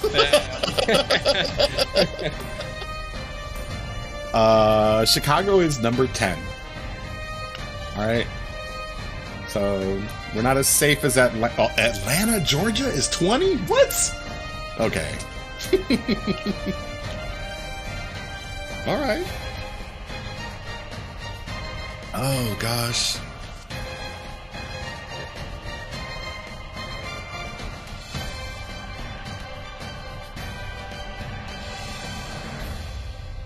Oh yeah. Oh yeah. I just always want to break the silence I love doing. I don't know. I could have hit the ooh woo for you, but you know. Potato, where's your bow tie? Or is that only for finals? It's only for big events. It was actually kind of as a joke because Rex came at us. I don't know if it was a couple hours before. He's like, "Put on your best clothes." I didn't say that. I just said I'm gonna wear a shirt and tie. Yeah, but he was like saying it like he was throwing it in our face, like, "Oh, I'm wearing a shirt and tie," like he didn't think I could come up with something. So I'm like, "Oh, you know what? I got you, bro." Even Emily was panicking. She almost didn't make it on time. She was searching for her dress everywhere. I was like, "Hey, you want a match? I'm gonna wear green." She was like, "Oh, let me find my only green shirt that I have in my whole house." Why do you sound just like her? It's a skill. It's a skill. I don't know why, but I do it great. Oh man. Love it. Where's she at? She's sleeping. I already asked this. Oh yeah, I was about to say she's passed. She is passed out. Game sound too loud as fuck. Maybe turn your headphones down a bit, just a little bit. No, that's an old comment. It's because when I had to restart the game, it comes on really loud. It does. It comes off. Mobile Legends be coming off real strong. We want you to feel it. Real strong, like a high school footballer. Real strong.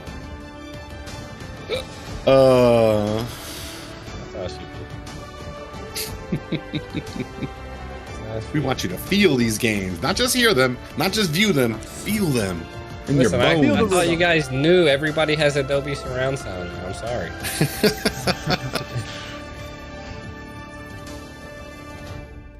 Oh, let me add G. Let me add Cuddles, I guess. Oh, I'm in the game, eh? Put me in, coach. I totally got some Chick-fil-A, guys. Don't I ask Kyle. totally got some Chick-fil-A. Don't ask Kyle. But we got some Chick-fil-A. We're doing a, what's that called? A mungbak. Mungbak? A mungbak? When you eat and talk? When you hang out on, camera? There's a name for it. Like those things, whenever you see, like, like content creator, like that big guy on YouTube that eats all that food and talks and stuff. But every time he does content, he eats. Jesus. I don't like the people do those and those ASMR ones, and I don't like. I think it's the sweat noises or the wet noises. I don't like that from eating. I don't mind crunching, but the wet ones, like dude, are you okay? It's called a mukbang. A mukbang. Mukbang. He said a mukbang. Bong. She was getting frustrated for a moment. She's like, mukbang! Damn it! Oh. All right, there's gonna be some changes around here, boys and girls. All right, we're making some changes. Everybody's a potato. They will be paying tithes for every hour that we are on. You may address me as Lord. You may address me as Lord. We're Savior. I will also accept that.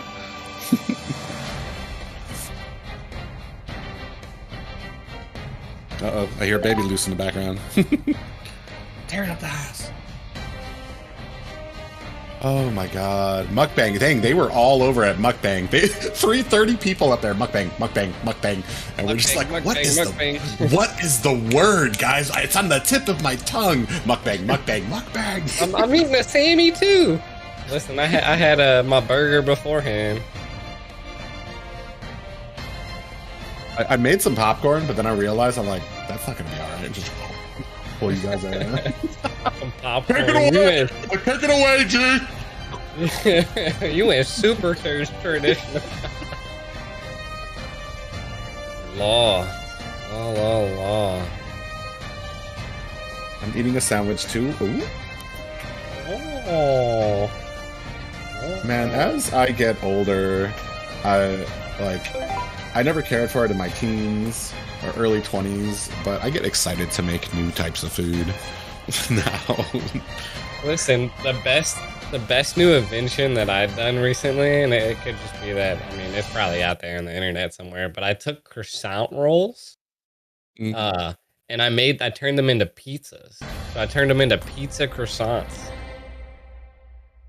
So literally just laid out the triangle, like in the dough form, lathered it with the, the marinara and the pizza sauce, and put the pepperoni in there, and then you just roll it up like a croissant, and then you bake it.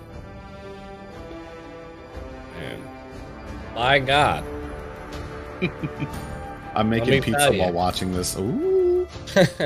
If I'm not making your mouth water right now, I don't know what's gonna help you. Honey glazed salmon. That's a good one. That's good too. That's a good one. The person's name is Care Don't Care. We got Somniacs in the house. We're just kind of waiting. I don't even know if we're doing a ping check. Are we? Or we're just chilling? Yeah, I was thinking. Cool.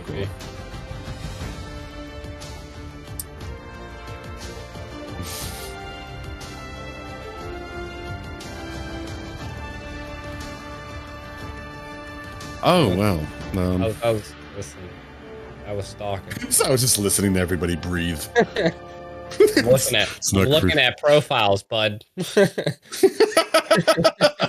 Creeping, thumbsing up those pool pictures. I'm getting the scoop on our players here,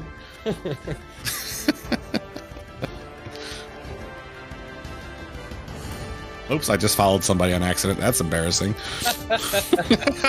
Your team is banning. Kill all. Oh gosh. T-Rex said you can't watch him eat chicken. Ready? I know. Your team is banning. I really eats it like an animal. He's just embarrassed. I'm here. He's like, I muted myself for a second. This is why you two are here. I needed two people to be able to handle this whenever I needed a second. Your team is banning. Oh, good old ping checks, man. Good old ping Your checks. They always team buy is us. banning. I'm telling you, man. I'm telling you, you get to see what real bands are. Your team is picking. I'll gladly eat my chicken on camera. Jesus Christ. Did you put the whole box in your mouth? You're supposed to, I was about to say, you're supposed to take it out of the box. No, Rex, no. That was a good one. That was a good one. Paper coming out of his mouth. I just seen it pop up on the YouTube side of things. Oh. Oof. Oh, gosh. You know what's something we really haven't seen a lot of are Johnsons. You know, I'm just gonna start showing the pink checks. Your team Just to really is throw picking. people off. They get mad when I don't show them, and then when I do, I'm gonna, you know what, I'm just gonna start showing the pink checks to people, and they're gonna be like, "What is going on? Look at these noobs." Look at these noobs. Why would they What ban type of Layla? pro? Okay, that threw me, man. Your team I was about to take my headset and just throw it. Like, what do you expect me to do with this? Well, you see the Layla band come in here because, well, she's, Your team We got is 3 Man, fires already. What's going on? You know what I thought I would see more of is a Belleric. But I really have not seen him at all. On my Smurfs, I'll play the heck out of him. I don't know what happens once you get up. I haven't tried him on my main account, but like, I mean, You Epic see him and, usually often, but I mean, the tanks that I see in ranked right now, like I see Atlas almost every single game, and then also Grok, Your team and then because Grok's a menace right now, and I've even seen him played. Like, what kind of what's been your? Do you play Grok at all? I don't play Grok, but last night a Grok had a marksman emblem. Yeah, because, and I was just about to talk about that because Yeah. because of the physical damage boost that you get from it. Literally blew Yeah, me from- away. You get a 2-second stun on you, bro, and everybody just can it's like a, do away it's with like a you. petrify. Thorns remain. Your team Yeah, is I mean, he's kind of amazing right now, and especially because he's still kind of fresh, where you still get these people like Grok, Oh yeah. and then mid game And you're then they like, get slapped by a wall. you're like, Nani? Where'd this wall come from? What? So, question: do you think it would be overkill to run And Grok always will with be. Your petrify? team is No matter picking. what. Huh? I don't know. I've seen a lot of Groks would execute, but I mean, I Grok think the flicker's petrify. I better. mean, you get it. His charge, if it hits a wall and you're next to a wall, it's literally 1.8 seconds. Then you get petrified, dude. You're not moving. Yeah, that's what I'm talking about. You're- really just get You're crazy not with it. moving. well, the thing is that a lot of people like that solo effect that you have with Grok, just him Yeah. barreling in at you, and the petrify adds a little bit too long of a stun because he's not actually his biggest damage comes from that charge, then into that stun, and then that. Oh my god, I'm failing. I don't know what his spin is called. neither. But that's the big damage. After that, you're just doing kind of basic attacks. After that. His spin it also makes him CC immune. Oh, well, yeah, while he's holding it. And Yeah. that's another thing that's really great about him coming off of walls, too. They A even lot of reduced people that. don't know that. Oh, yeah. Look, here's the chat. Not NA so full of bots banning Leyland. We knew it would come. We knew it Knew would it was come. coming, boys. This is why we don't show the ping check, because people know. Listen, this is a Not ping gonna chat. Bro, Chat. Do you know? let me You know tell what you, that? You know what that is? Layla and Nana are underestimated, okay? You ever seen Wild Molina coming at you out of a bush? Every hero is good, I swear. Every hero is good. No hero's bad in this. They're all good. Don't Except be Hanabi. rude, We don't mess with Hanabi. except for Hanabi. Yeah. It's a ping check. It's a ping check. It's a ping check, guys. These He surrenders. They're going Oh, top. jeez.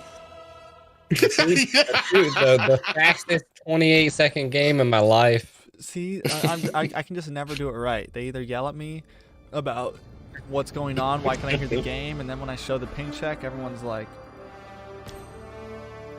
alright, let's do this. Real game coming in. All right. Incoming, guys. You gotta make a banner that like says ping check Ping at the check. top. Like, not like, the real needs a They're game. like Flash on there. watermarks all over the screen, you know? It needs the flash on there in red, like a Exia alert. Oh, That's Jesus. just like, hello, we're about to go live. Your Hello. team is banning. So this is the real game. Boom. I'm gonna use the restroom real quick. Ping check becomes a real game. Who redacted? Mooney, say your message proud. Don't be scared. Wow, NA teams lose so quick, bro. I'm telling you, man. Bruh, but the other team was NA, so they beat so quickly. What? They won so quickly. That's how fast. That's how we do it in an NA. 28 Listen, seconds. I heard us NA people just eat bricks. You know, we're just I don't know. We're just so buffed up that we just literally just eat concrete. You know, we don't know what we're doing. A Masha, a Grok, solid. Yeah. Although we did see that Masha really didn't have a big effect on that last game. But I think it always comes down to who plays them too, you know? Yeah. Like, Yeah, and that's a big thing about some of these matches too. It's like it's not even just the characters you have to worry; it's the skill behind them and how well they can come together. You can have a Yve and all the great characters, meta characters on your team, but if you don't have the skill and the synergy to kind of back it up, I Your mean, team is I banning. mean, there's like no way you'd ever see me play Kagura. If I was in a tournament and they banned Kagura, I'd be laughing. You know? you just not like playing her, or I don't tried. listen. I've tried learning her. It's I might be a hater. She's using an umbrella and there's no rain. Like, bro, like that's literally Banning. bad mojo 101. You know? Remember Like, when I you first know- found out that Lolita's shield doesn't stop her umbrella? I'm like, what are you talking about? Yeah, I don't know. Oh. I'm just a slight hater when it comes to her, just because how crazy she is and how useful she is. And Oh yeah, I too. I'm the same way because I love seeing when I see other people play her, the damage output, especially mid game. But when I play her, I feel like I'm actually throwing an umbrella at people because it's not doing any damage to them. oh yeah, It's time to go to the Oh, Fanny pick early. A Fanny Petrify. yeah, but I So- mean, this Lilia and a Kufra is gonna be nasty to counter that Your team Fanny. is picking. Yeah, but are you all gearing towards this Fanny while the rest of the team's going to be able to stay up, or is this going to be able But to... they don't have the insight to know if the. Well, I mean, they should now know since a Karina was picked that a Fanny's not the jungle, but you never know, you know. Well, this is exactly what Insomniacs picked to this Fanny side lane is what Insomniacs picked to get the upset sweep over Team Sexy. Yeah. So I mean, if you're good at Fanny, it's gonna happen, you know. Like, you can just poke so well, and especially if you're quick on that Petrify, and especially if you're wall spamming, like it's GG's. Like that person's Your head. team is banning. And they just have so much. With a Cho pick, I mean, that's going to be solid control. Yeah, I mean, the Karina, a little iffy so early on, you know?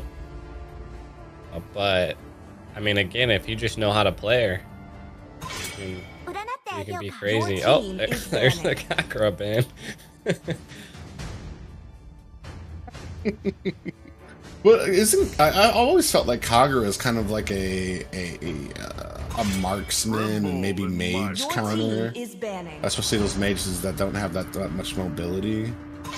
Definitely a counter a Your Karina team just be, bans. or well, I mean they banned it on the other side, but it definitely pokes the back line really hard, especially if you can camp in a bush properly, you know, and get the jump. Brody? Not that Wan. Yeah. I mean, I don't think they're gonna be coming out with any surprise patches. You know, with a Brody collector skin coming out here soon. Your team is picking. But Brody's been hitting hard. Well, he's got that he's never been bad. It's just hitting and getting to that late game. And especially in A, there's been just such a blitz on that marksman lane early in the games that's with those late hitting marksmen get punished really hard. So, I mean, it's not that I don't ever feel like he's been bad. It's just getting to that late game and whether the other teams are actually able to kind of like squash him down early. Your team is Oh, and a Lilia, a Matilda pick, and a Kaja. Light incarnate. Interesting. Oh, is that going to be a Selena? Because, I mean, maybe they're just. I mean, other than Karina, I mean, I guess Kaja's pretty big burst damage, but I mean, that would be a lot of magic damage. Karina, Selena, Kaja. Yeah. But I mean, they could be doing that. They could be doing that so that the Fanny is going to hit harder. You know? Yeah, well, yeah. Yeah, because like you have the early game in the Fanny and the damage that she can do, and when she starts falling off, definitely by that time you're definitely going to have that one-hit Kaja coming in. What is it with dual blades and corrosion scythe, or is that the right one? Is it the magic one? Yeah, is it the magic one? Yeah. Just his one-hit build that he should be getting, and then they're coming in with. I've seen it in the actual because. I've been doing a lot of 5v5 ranks because I applied for Wheezy's pro team just to be in there, you know, like if they need a good mage or something. And we've been playing a lot of high-end teams. I actually went against some of the players from Insomniac. Of course, like all the time when we see these pro teams, like we just don't have enough chemistry to handle teams like that, you know. And it's crazy to see how well they do. But I mean, when we 5-stack, we're there to learn, you know. Yeah. We're not there. Of course, we're trying to win, but we're also trying to see what's going on and learn from them. You have no delusions about your skill level yet. When you go up I mean, if we lose, it's GG's. Move on to the next one, you know. Yeah, so this is gonna be pretty interesting. I think it's gonna come down to how well. I love seeing great Selenas at this seat. Not when I'm in games, because they're usually getting the enemy team, and somehow I am like a moth to the flame of that freaking abyssal arrow.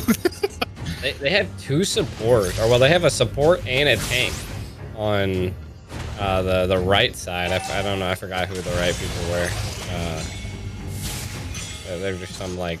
It is Insomniacs versus Supreme. Supreme? Yeah. Superior? Superior. Yeah, okay. That's what I was testing you. Congratulations. You passed. Oh, dang it. So we're just talking to ourselves. Sorry, you're testing yourself. Yeah, I was testing G. Okay.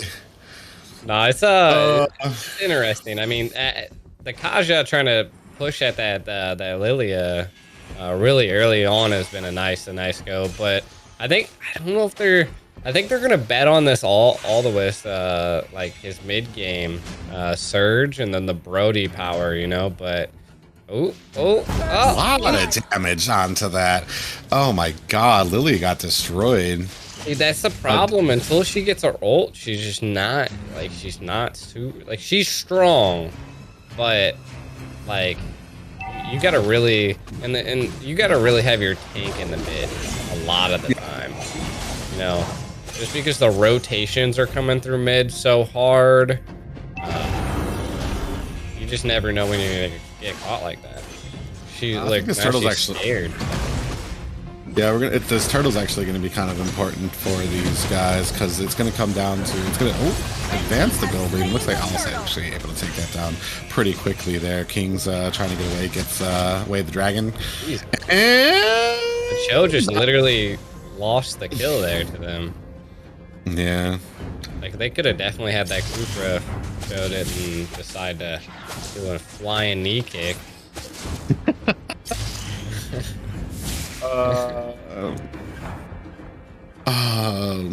Yeah. So I mean, they have.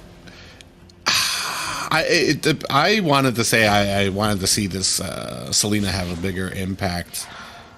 Oh, missing an abyssal arrow there down at bottom on Brody, because I feel like you're going to have a big issue. We were just talking about Brody being very, very strong, especially in that late game. He's just going to be kind of a menace here. Ashley just got her 4. I'm not going to be really able to do anything except kind of pull somebody back and try to get those little one-offs on people. Just play it, just got Blade of Heft, so... Yeah. So probably gonna start hitting harder.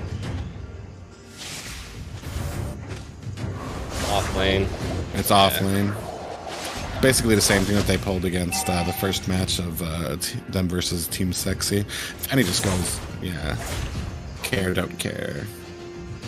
Yeah, kind of evening out here. They've still maintained their lead, about 1k up on... oh, actually just a little bit more. No, just about 1k up on Superior. Nice abyssal arrow lands up here, don't care. It's taken down quickly with Chikundo on the Azra and Trix. And then Kaja goes down quickly after that. So a 1-for-1 trade for both of them there. Private, we're gonna listen to an audio book. Give me some excitement. Oh. I'm saving myself. What a better time to practice than play-by-play than on some great preliminary games with some of the top players. Private's in here, putting fucking people to sleep. My daughter in the background was just telling me, what is he doing, Daddy?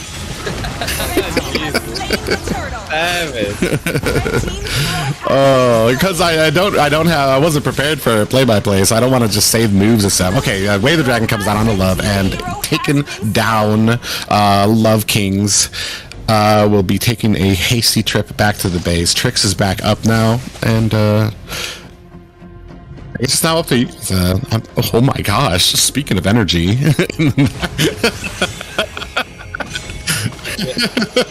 is that what I need to do? Just start screaming. I'm gonna do it. Rule number 342 should be a good play-by-play. Get loud. 342 of the book. Yeah. Ooh. Oh, 340. Getting stunned by the Brody, so he couldn't do the Phasmophobia pull into the darkness. Blue team hero has been slain. And it does look like Cammy goes down very quickly. I was expecting to see a little bit more from this, from the Selena here, but kind of, I don't know, maybe just not lining up the shots correctly with that abyssal arrow.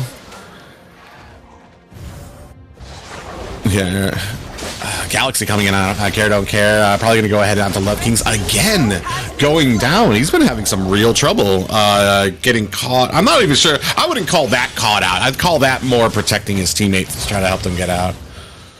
I mean, we just see. I mean, Insomniac has such a great goal lead right now. It's the objectives are being pushed perfectly. Towers are going down. Ooh. You want to hear how it goes? You want to hear it? You go from real calm. It's looking a little rough. Just flick the switch. Just wait for it. Wait for it. I was told today would be a calm day. I know. That's the test. Galaxy with a huge kick coming in on a Trix. Way of the Dragon locking in. Care, don't care. Trying to make a little bit of distance. Not quite able to make it though. Trix on the trail of Galaxy. Galaxy trying to dash away. Ashley with a nice Divine Retribution. And it helps for Pogi to come secure it in. Now Pogi a little too deep. Not quite able to connect. Forced to disengage. But Azra will go down. Boy, gee golly, Willikers Trix is able to get away, going back home now to lick her wounds. Oh, shit. Oh, my God. Team hero has been slain. Selena's nasty.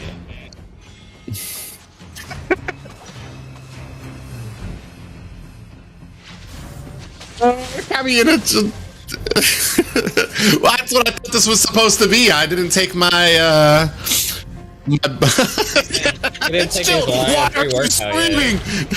Chill, bro, I swear.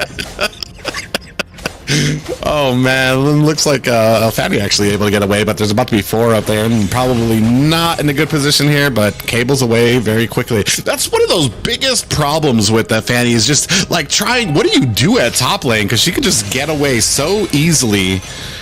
Love King's engaging on, takes a ton of damage. Oh, the Tyrant's Race comes on and still taken down. Insomniac's able to clean that up very quickly. Abyssal Arrow just dies before it hits Trix or Lilia up there. So it looks like they're going to go ahead and try to make something happen here at this mid, or go ahead and push up at top. Yeah, it looks like top's going to be their actual target here. They're doing a very good job of just pushing in. I'll show you what's going on with my left hand, but with my right hand, I'm going to go ahead and take top tower. They're putting aggression on, pushing Superior back while taking another tower in another lane, and that's just been the story of this match so far. Is how much better they are at this macro.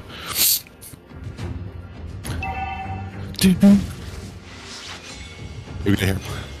I don't know any moves. You thought I was bad. You thought I was bad with names. I'm not Jabop. Yeah, Alex is coming with the Bajab. Cho with the flying dragon kick just smacks her right in the mouth. Sends her flying right into the tower. Yeah, Lily over here hitting her reset. Kaja bringing in the pull, but Kaja gets taken out by the tower. There goes the dragon kick.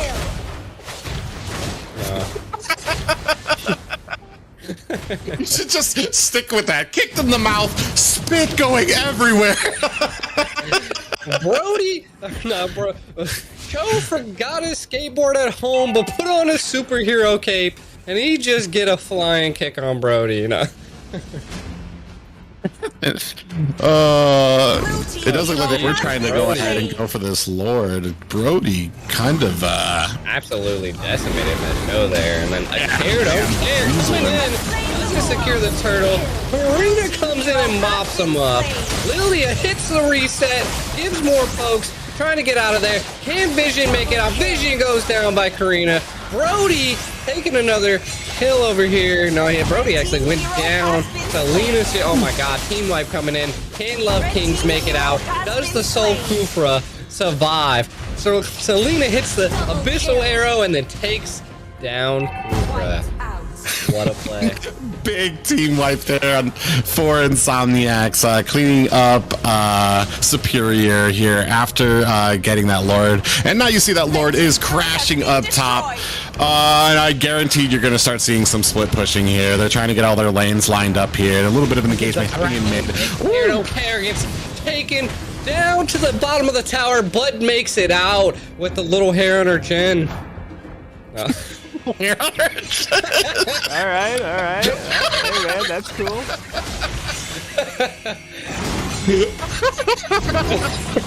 This player's getting hit so hard they're going through puberty all over again. Got kicked in the mouth so hard. Oh, another. Love Kings, and I looked like they were going to go ahead and try to go for an engagement, but wisely backed off. But they are letting Insomniacs get the control of their jungle. Love Kings gets caught entering that bush. Back to the back line. Can't secure nothing.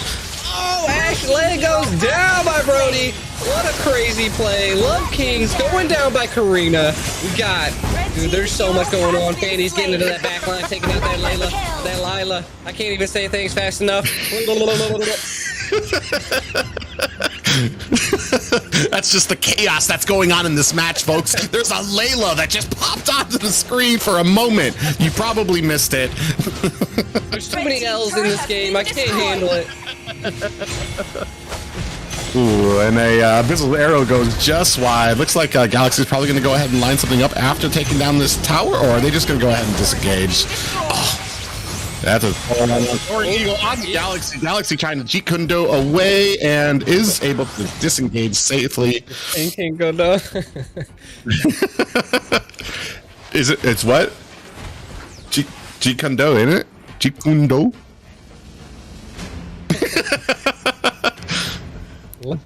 The chat's going crazy. Is this a brawl? Let me breathe. This is not a brawl, ladies and gentlemen. It is a brawl, but it's not a brawl. They are trading blows. They are That going type of a hard. brawl.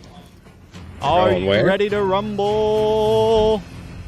Listen, I thought this was WWE.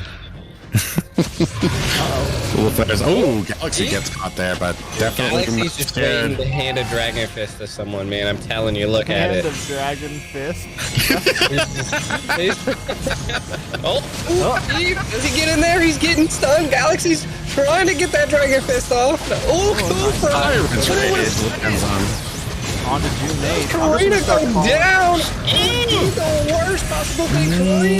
Karina makes Danny just taking it and slaying it. Kaja taking him out. There's trades going left and right. Oh my god, dude, she's fast as heck. Bro, they're literally just standing in a mosh pit and attacking each other and like Dude. waiting to see who comes out on top. Dude, It's a dance off. They're in a circle. The next one goes in, There were fails. so many explosions, I didn't even know.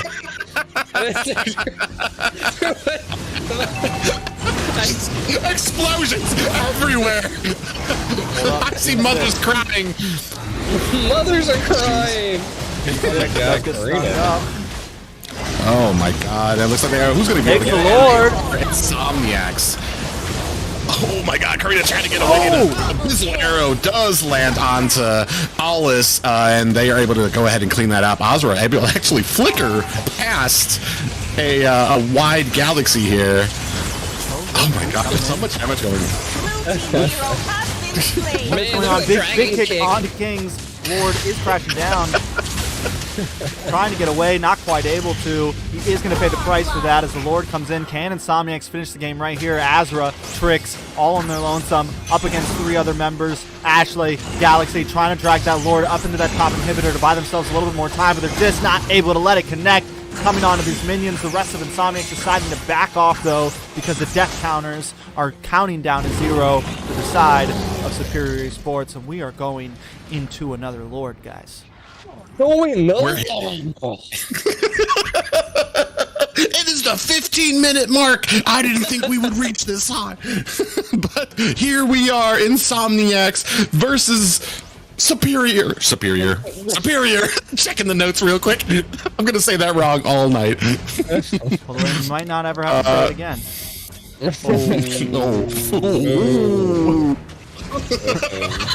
This should just be how we Rex cast just turned all the into time. Savage Rex.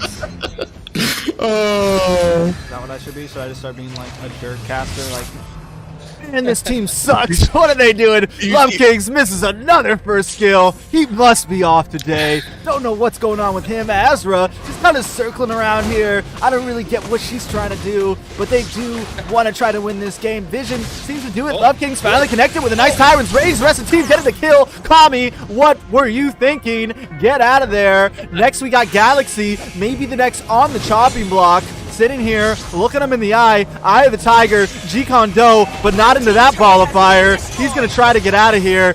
Tower is going down. Superior may actually be making a comeback here. We thought they were out, but Lord T maybe going for a split push here. Back at the base, locking in to this inhibitor. Here comes Azra. We didn't know what you were doing earlier, but we know what you're doing now. You are dying. No time for those black shoes. Lord T shows his dominance on that Lilia. Jesus Christ, dude. I don't even think she had the reaction time of a bus hitting her so fast that she couldn't even use the shoes, my guy. Couldn't even use the shoes. She's bamboozled out of her socks before she could even get that rewind up, or the black shoes, right? Black shoes. Bamboozled out of her socks, man. Like, she forgot she had shoes on. Forgot she had black shoes. She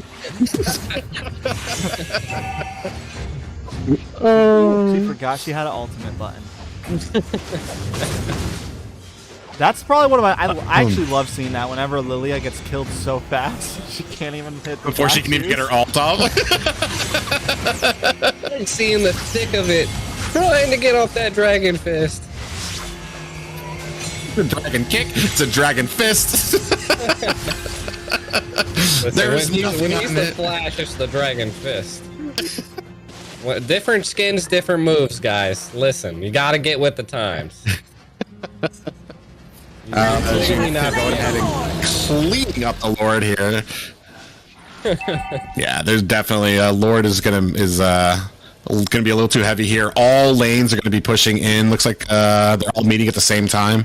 So you got them going ahead and going out to the outreaches there to go ahead and clean up those side lanes so everything goes into the mid or goes into the core at the same time. And yeah, I mean, unless a meteor comes down and strikes this Lord down before it hits the core. Oh, look at all those bombs, though. I told you there were so many bombs going off earlier. Joe, what the dragon kick can't secure it. Brody's trying to make him pay for it. Does the Lord make it to the base? But there's so much damage coming from the side of esports here, man. They're supreme. They're not stopping. You can't get them. You ain't gonna stop them. It's just not happening. The waves are coming in. They're just not. They're just not connected. Just not. Just not. That's it.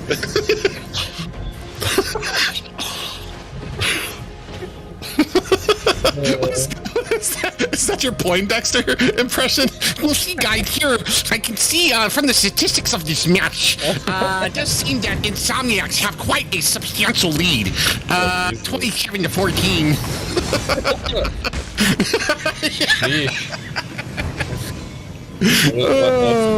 What's that? Hoofra with the double ult. It gives him the thumbs up. And Love Kings make it out. They don't secure the kill there. Wow.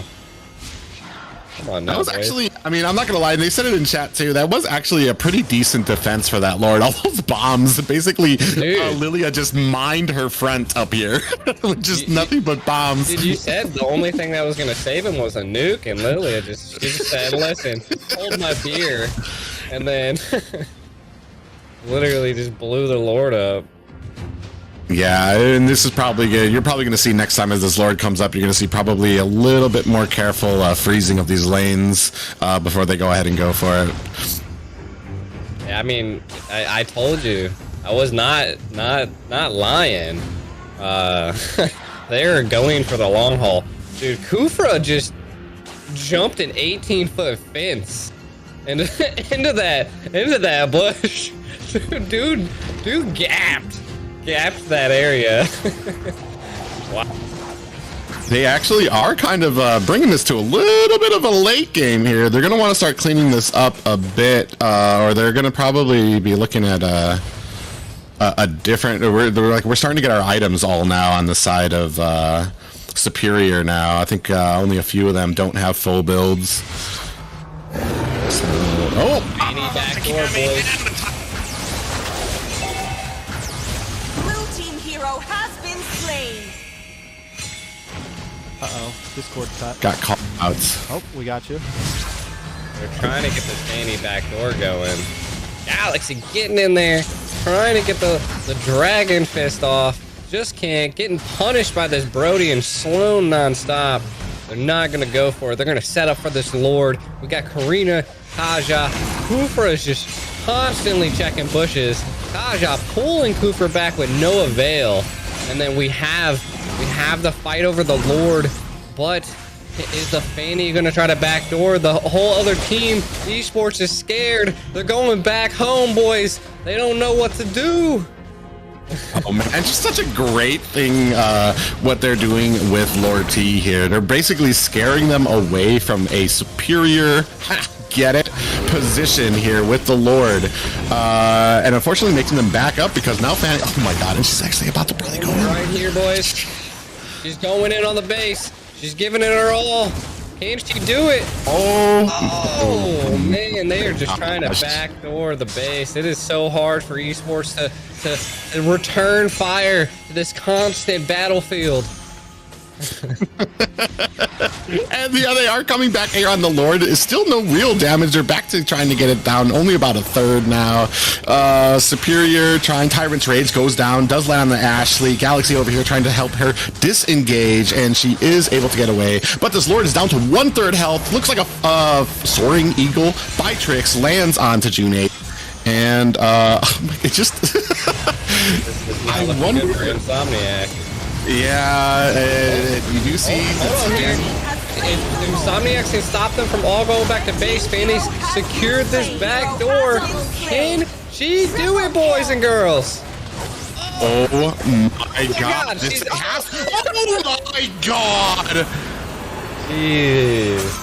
What Oh my God. The thing is, Tube, is that if she would have died, those were 50, almost 60-second death counters there. They definitely would have been able to push into the, could you have imagined Oh my that? God. That was like a poker That was match, bro. well, I She think threw in even all I her think they chips. lose that even if they're not able to get that. Like I think Lord T knew this is my only chance. Like we just lost Lord. All my teammates are at 60-second death counters.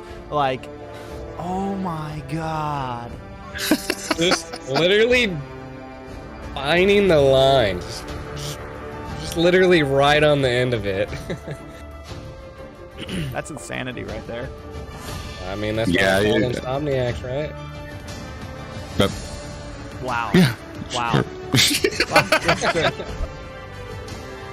That was a good game. That was a good game. As you can see, Karina Tank is still a viable option. Gee. I know, and it's mostly because I said it wasn't. Now they're gonna go ahead and make sure that it is. I only saw it. Can you turn up your mic at all, G? Can I turn up my mic? Yeah, maybe move it closer. You've just been a little quiet. A little on the quiet Mhm. side. Hold on here. Let me It's just let me me. tighten my screws real fast, I'll boys. turn you up a little bit. That was insanity. What a risk, but well worth it, right? It was definitely. Yeah, I mean, you can go ahead and say all calculated, but I mean, there had to have been a little pee that came out of them in there at the end there. Just like, Oh, Jesus. jeez. Just a little bit. Holy. Because almost the entire team just got wiped at Lord, and Lord T knew that like it was either get that core down or Insomniacs would be knocked out pretty early in this thing. Can I get over? Oh man, it was a fun game. Am I quieter now? I think you Am just I said that to quieter keep now? you busy. Do I sound better? He's Alright. How we sounding? testing 1 2 mic check. Alright. I still gotta screw this a little bit more. How do you turn your volume up?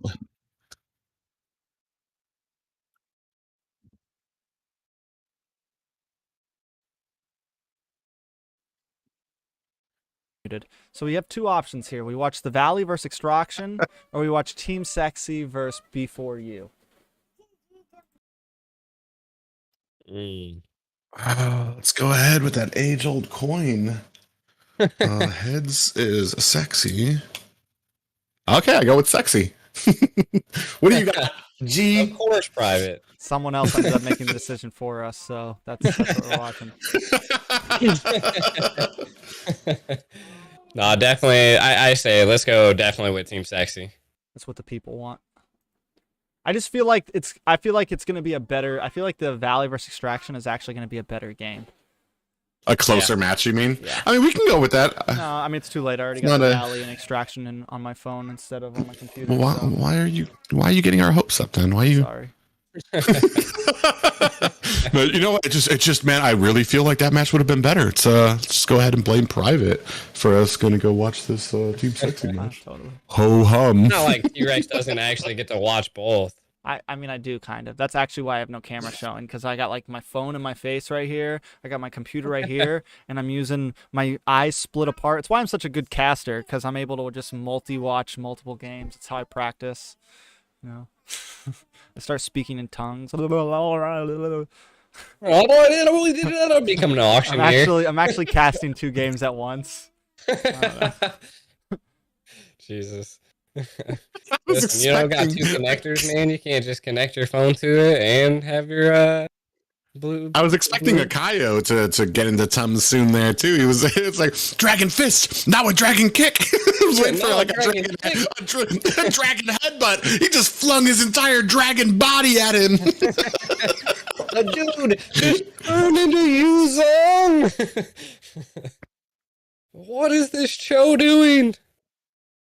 Said, uh-oh, I'm on before you. Gotta leave now. You don't even know if your team is playing right now. Yeah. Oh, see, you don't listen to Rex. He's getting you all hyped up. And there's like 15 minutes. Yeah. It is okay. Yeah, we got like 15 minutes until the Team Sexy and until this Team Sexy and before the Team Sexy and before you game. Blah, blah, blah. We're doing ping checks for the basic. Just to let you guys know, Deuce Knights beat give you guys a quick breakdown. Ooh. Deuce Knights beats New King Limitless. So they will be up against Insomniacs in the top 8. Deuce Knights? Yeah. Deuce Knights will be up against Insomniacs in the top 8. And what was that? Was that the new what was that? Who did Deuce Nice face? What was that new? What did you just say? Who did you Snafe? Snarf Snarf? Who did Deuce Knights fight? They played against Snafe. No, Snafe. no, they played against New King Limitless. I thought I was having a stroke. What? I was trying to figure out what their name was. Was that the new team with that just picked up the Bosco Rocco? Bocarasco? No, Aether Explicit. Bro. Are you really sizing? I love GDeco couldn't say a name right if it was like his dying day. If someone held a gun to his name and was like, we need you to pronounce 5 names correctly or else you're going to die right here, right now, he'd be a dead man. I would be a dead man. I don't even pronounce my own stream name right. I know. You made him sound like a hot sauce. Boscarasco? Boscarasco? Worcestershire. Sniff. Hey, can you say Worcestershire sauce? If you want his head to explode. You want his head to explode? Worcestershire sauce? Worcestershire sauce. Worcestershire sauce. Worcestershire. I don't know. I don't even know how to say that one. What is it? Automatopoeia? Automatopoeia. Ooh. You must have practiced that a lot. Dude, I can't. Yeah, that's like his defensive word. That's like the word. These names, streamer names, man. I'm telling you. That's the one word he practiced all these years. T-Rex is the easiest name in the world. You're right. Literally, that's why I picked literally the easiest name. Like then you got like these names that are long, like G the Akayo and stuff. You know, dude. I'm telling you, bro. Like these 6th graders just put together these names and was like, yes, sign me. You know. Sign me.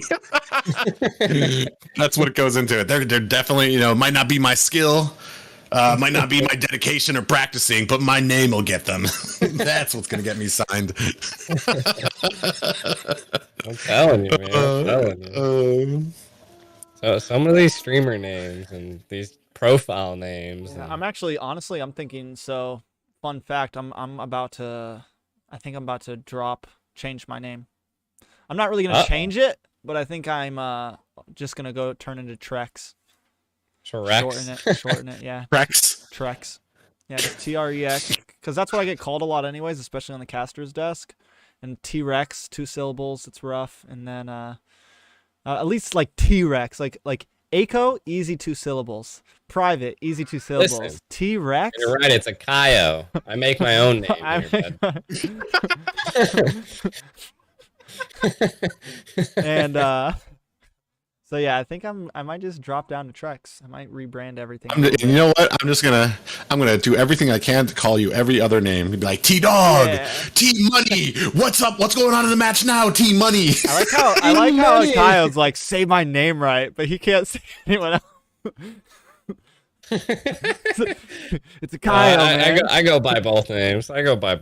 Yeah, I don't even think you and Ben never corrected me once. Like we would be on streams together doing events together. I'd be like G the Aiko, and One Hadid, and neither of them ever corrected me once until like months later. I figure out that their names are pronounced completely different than how I've been saying them, and they're like, "Yeah, it's whatever, you know." We just make our names up, bro. We got our own dictionaries. you never heard of the Kyle dictionary? I'm sorry, bro. The phonetic spelling is just a bunch of scribbles. Listen, if you're not living life young and free, yellow, I don't know what you're doing, bud. Maybe I can plug my phone into. So I haven't used my capture card in a while. Nope, we're not doing all that. Sorry, guys. I was gonna say we could flip back and forth between the Valley game and the other game, but sorry.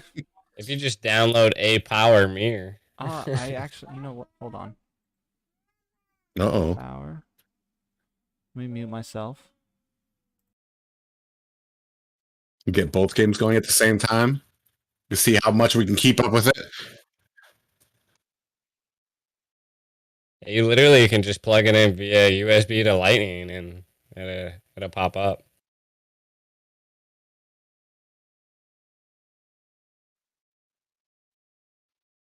Oh. Oh.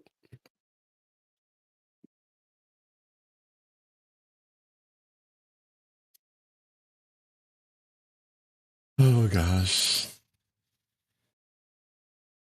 It's gonna be a chill stream. Why aren't you excited? I just want to eat my popcorn.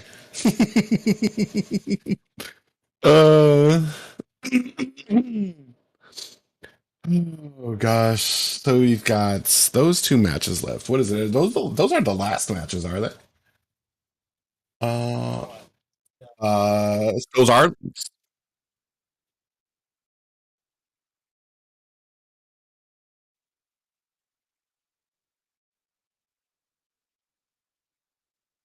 Oh, Oh, people.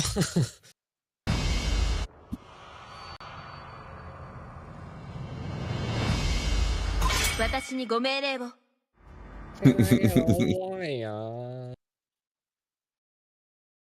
Uh-oh. Uh-oh.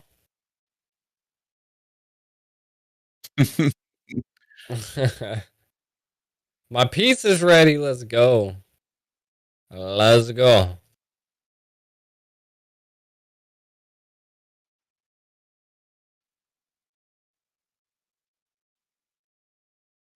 Oh no.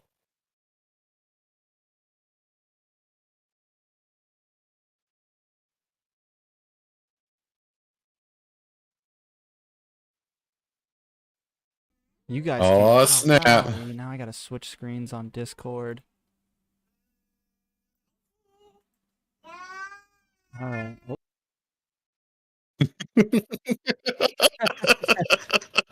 T-Rex, you're sounding a little flustered over there.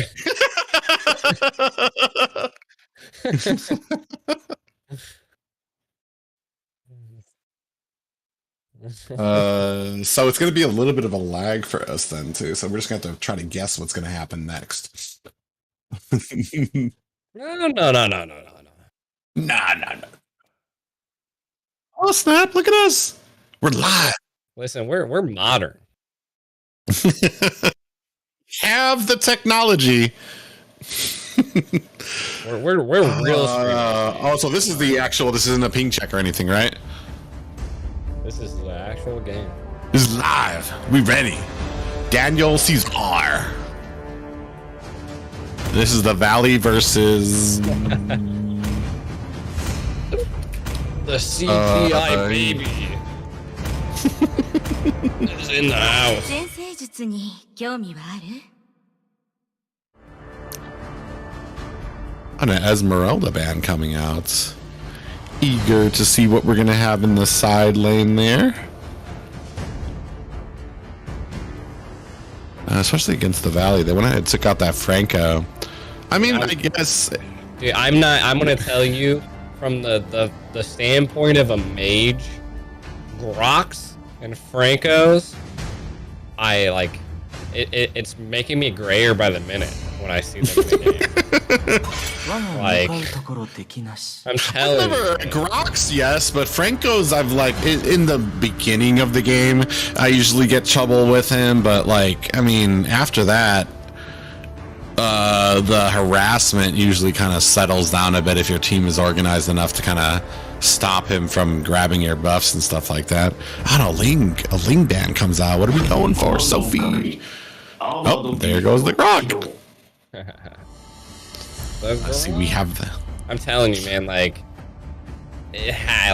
people need to start learning into ranks, like Grok, like, of course, I mean, Fanny's sometimes hard to deal with and stuff like that, but Groks and Francos are just,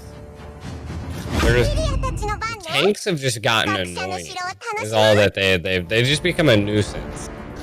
Well, and that's what I kind of appreciate about this patch. You've given some life to the tanks. They have a reason to be here. They have an impact now, instead of just kind of only being like certain tanks are initiators and stuff like that. So hopefully continue on this path. It gives it. We have been seeing a lot of Lilias. Like every single mage almost has been a Lilia, which I mean she's nasty. I mean she has the damage output, you know. And that's what we were talking about earlier. Not just the damage output, but that maneuverability. She doesn't have a dash, but those black boots help to get her in to put on a ton of damage, and put her into harm's way. Maybe bait out a few ultimates. Black shoes back. You've got all your bombs back. You've got and you're out of harm's way. It's just I mean, she's super great if you know how to use her and you know how to position with her. Definitely, you've said it right, that's for sure. And just her ult, being able to escape pretty much a lot of the big conflicts, like, it's really hard for a team to really focus her, you know? Like, you gotta waste a lot on her just for her to reset herself, you know? So it kinda, it's like one of those mages that people try to avoid, but we're seeing some really similar picks from the team on the right, but with basic. We got with Brody, I mean, he's an insane marksman, so we'll see. Pretty tanky though. I mean, right now, Extraction has definitely gave themselves a nice bulky front line, and they have some late game security damage with the Sicilian. So they feel, I think all they need now is a nice, you know, they can put in the assassin for some early game, or they can put in a nice fighter jungle for early game, or they can, you know, maybe just go for a full-on late game composition here. I know we are on central lobby also, so you don't want to play anything too crazy. Maybe they want to try to aim for kind of more of a slower end game comp here, where they know they can feel safe with it. But with the Lily and the Chow, you know, we're probably going to see some nice early game aggression from the side of the Valley here. Natsu's in the chat. Yeah, that's why I had to start getting serious. I see. Serious for a second. And guys, here we have. You gotta tell him to get in here, man. Real quick. Tell him to get in the chat. Let's see some pro casting, bud. I think what we're gonna have here is some type of engagement, some type of dive onto Sicilian. Just because you're gonna need something to answer that wall that you're gonna have with the Grok and the Uranus, which they're still going to be able to get punished by Lilia here, but I just don't know if it. I guess it depends on how fast you can scale to the late game. For the side of this first team is the who is this? This is the Valley versus Extraction. Extraction is the one. Extractions were they were the second place in the NACT at Christmas. They kind of broke it up. They weren't able to. I don't know. They didn't compete in season 2. From what I remember, is either the team kind of fell apart. There were some other things going on, but they weren't able to compete in season 2 of the NASL. But now they are back and they want to compete in the NACT, and they've looked good so far. Every team they played against, they've been dominating. So this is definitely. I think we're about to watch a good game. We have two big teams. The only problem with the Valley right now is similar to the game we just saw with Fnatic, is you had a team that pretty much split into two because of some internal issues. So yes, we have Basic, we have Ballot, you know, we've seen Daniel Caesar before, but they're not they rank together, but they don't play in tournaments and events together all the time. So it could definitely go either way here, I feel like. Yeah, we got this late game. I'm kind of wondering if they kind of read that they were going to have a heavy hitter here in like the Balmont here. That's why they picked Carry out. Though I don't really know how much of an effect she's going to have. It's not really a tanky comp from the Valley here. It's I mean, it seems like more of an engage and disengage comp. That they'll be able to get in, they'll be able to get out a little bit more fluidly than the side of Extraction here, who's got that really strong, firm front line that they're going to try to keep the Valley kind of pinned down while Sicilian's able to kind of rain down that damage, at least for the early to mid game, and then hopefully Carry's leveled, scaled up by. Not having any issues. Oh, and this is going to be a marksman carry too. I mean, looking at the Valley though right now, they're very complete dive. 5 seconds till the enemy so, I mean, reaches the you have battlefield. Daniel Caesar on this Ballmond, who's going to try to push a nice early game aggression. You have the Lilia, like I said, a nice early game. You have the Chow on tank, who you know he's going to go straight into this jungle and try to harass, try to slow down this Alice. And then when we look at the side of Extraction, it's again, they end up just going full late game here, kind of like I called. You have the Aulus. Once he hits that level 12 spike, he'll be doing some nice damage. You have Sicilian, major late game, and then also carrying the gold lane, which I don't think we've seen carry gold lane in ages. A few teams have been picking her up as a jungle, but a little worried about her going against that Brody. I guess we'll see how it turns out, though. Yeah, I mean, Go ahead. It could be like the slight counter to the Balmon and the Chill, you know, just being able to take out those two pretty fast in a fight while the front line's really holding it forward, you know. I feel like that's not going to come into play until late game. A little bit of a skirmish coming in here between Yuta and Tamaya, but he's going ahead and focusing back onto his red, and here comes this Grok. It's just nice wall though, but look at Yuta just with the invade, and this is what Extraction's going to have to worry about. The early invades, the pressure on the jungle, and as long as they can get past this 5, maybe 10 minutes and not fall too far behind, I feel like they can hold the game into their hands. And just as we're saying that, Ballmond in the top lane taking a nice pick onto Dewey. So it's definitely a the timeless battle of early game versus end game. Can the Valley clean this up as quick as possible, or will Extraction make it to the end where they almost have a guaranteed win? I mean, quite an engage here. Two of the people on the side. The stream's actually really blurry on Discord. That's yeah. I mean, and yeah, Red team has I agree that it is going to take a little bit. Like I said, this carry pick I'm not too fond of, especially against something like when we're going to scale into the late game for the Brody. I feel like Brody is just going to go ahead and start being able to make sweeping damage on for these team matches more than Carry will, who's going to have to be getting in there very close to actually even be able to get off a ton of damage. Definitely, I mean. Oh god, it looks like she just got baited down the bottom. Blue team hero has been slain. Yep. Almost secured the kill on Brody there. Discord's lagging for me because that Brody just wasn't moving, and then he stood there. That's a new ability. He literally just stood there. Dude just did instant transmission, like just pulled a Dragon Ball Z on me.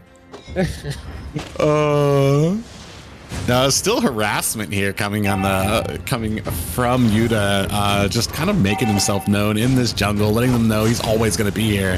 Grok really kind of having trouble. Iverson, okay, that's his name. Just kind of having trouble really kind of protecting it. And it looks like Extraction really kind of set behind here, not able to actually kind of catch their breath, not able to get their jungle. Oh. but a kill does go down. Basic does get taken out here by Salonga. I mean, looking at Does kind of look. looking at the Go side ahead. of the valley, keeping a lead here. 2,000 gold lead, staying strong. But again, it's not that much. I mean, it's 2,000's decent for 2 minutes, but we've seen these games before. We've seen what happens is with some of these late game comp teams that bring in something like Extraction is bringing here. As long as you can kind of keep that. Sorry. Yeah, it looks like a little bit of an engagement happening here down in bottom. Extraction looks like they're going to try to capture around, collapse around the Cho, around this turtle here. Brody might be in trouble here. Charge misses, and Basic actually able to get out that ult. Is he going to be able to get away? He is.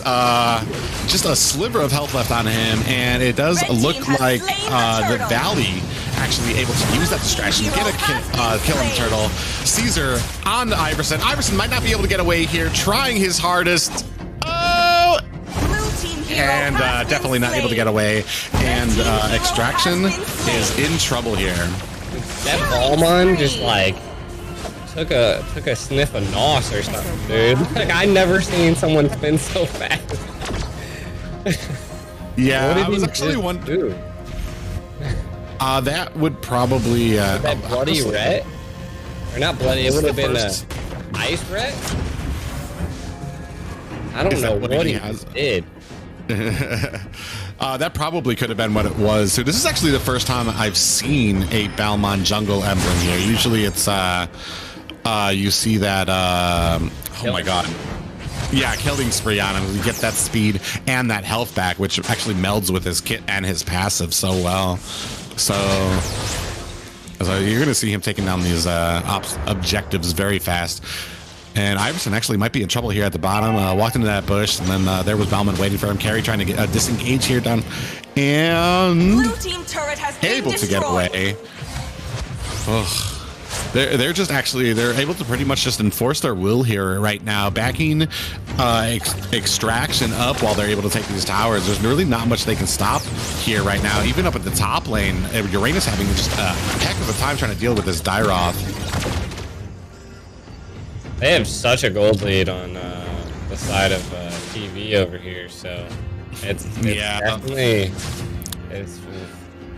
It's 6 minutes in and already about a 4K gold lead here, and it's just getting worse as the time ticks on.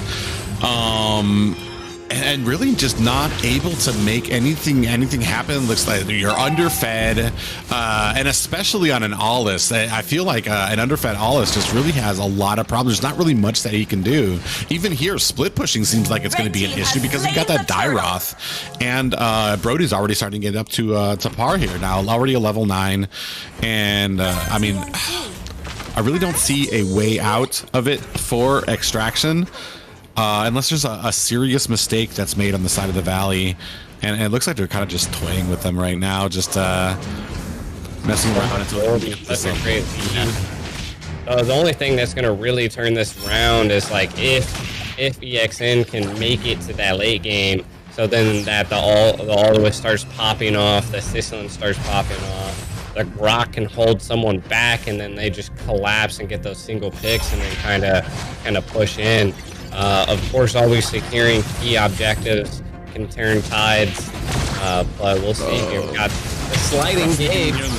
Yeah, he looked like he was about to try to go ahead and hit him on the side over here. But Balmon here, Caesar, able to just kind of charge through the front while they're taking a tower and take out that Sicilian.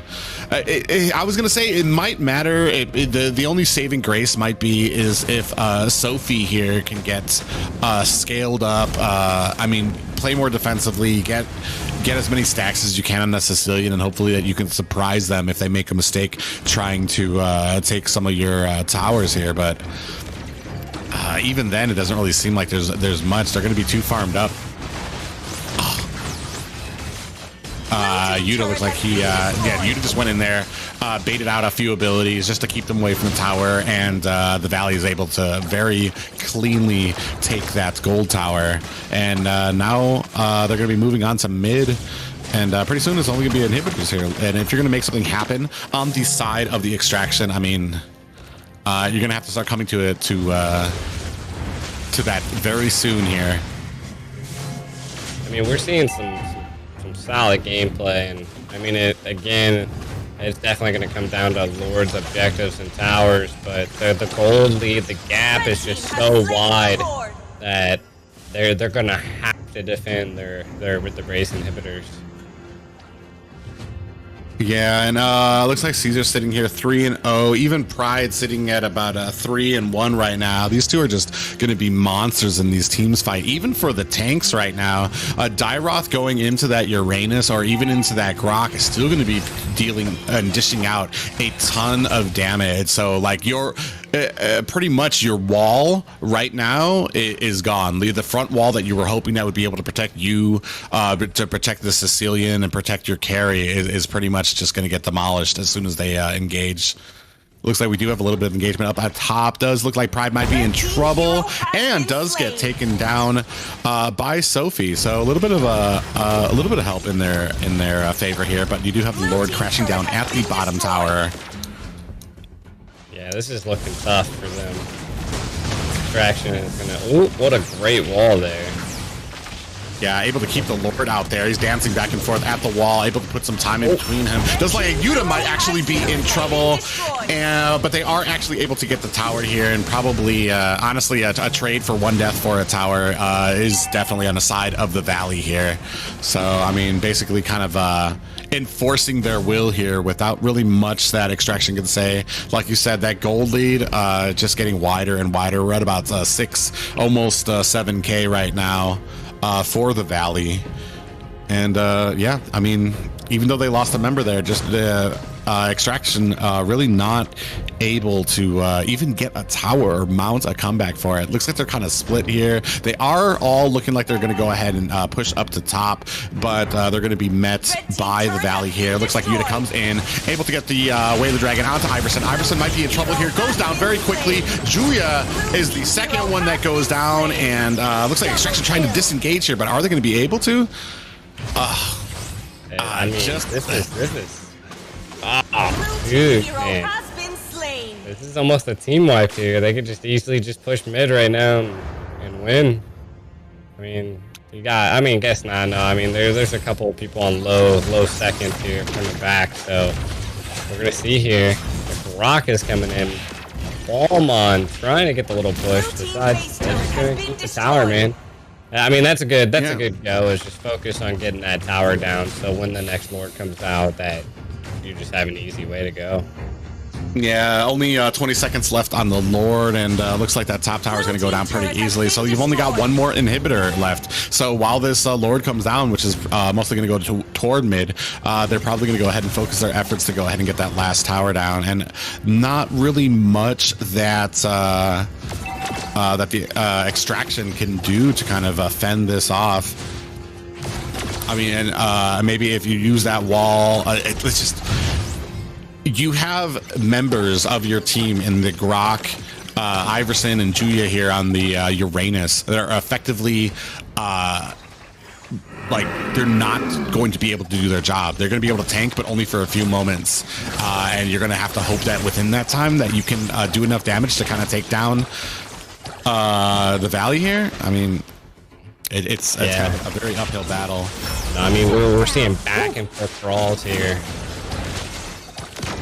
Julia actually coming online here and able to take down Caesar. They are on the pounce here, but not sure if they really want to go ahead and push there, especially with the Lord at their back. And Pride coming in, giving chase to the Sophie. And looks like Iverson might be in trouble here and does go down to the Dyroth. And then all this actually goes down. It's 2 for 2 here, but they do have minions at their base right now, so that's another part of this of not having those inhibitor towers. If you've got minions, you only have so long that you can make something happen in these team fights. Then you have to turn around and pay attention to your base being attacked. Exactly. I mean, but we are seeing the gold lead has dropped by about 2K, so And this is what I was saying early on, is if Extraction can really hold out to that late game, that mid to late game, they could have a possibility to turn the tide with how much damage they have. Yeah, it's really going to come down to this this carry and Sicilian that be able to do that damage. It's like we saw Uranus able to dive in there. He's able to survive a little bit longer now. I think we're going to start seeing Grok get a little bit stronger as we get into here. He's taken a decent amount of deaths here, but I mean, they're grouping down here at bottom. Caesar actually might be in trouble here. A lot of damage coming out from Carry and able to take him down quite quickly. The rest of Team Valley coming in here, locked onto Iverson. No, they are, but he goes down quite quickly. Way of the Dragon onto Julia. Julia turns around, trying to get some damage onto the team of the Valley here, but able to safely disengage. It looks like they're actually going to keep on going into here. Jukondo onto Julia, and Utah narrowly gets away, but Julia pays for that with his life. Man, maybe a little bit of a misplay there, continuing on to go after the Valley instead of just disengaging. Yeah, that was a tough play there, but they're coming back here to possibly fight for the Lord. They don't have jungle on the side. Oh man, it's such an easy steal right there. What a bad play by the Cho and the Lilia. Yeah, I was expecting them to kind without of their jungle. Yeah, man. I was very much expecting them to kind of like turn back, re-get their farm from their jungle, and wait for Caesar to get back up, but they just went ahead and went for the Lord. Maybe a little overzealous there, a little greedy, thinking that they had all of Extraction on the run. Oh, and the wall comes out, but Pride able to safely dash away. Yuta coming in with a Jeet Kune Do. Is he gonna be able to get away? Oh, flickers away, but a lot of damage coming out of him. Immortality popped. Jeez, I mean, this is crazy. Can the Valley stop this intent of a push here?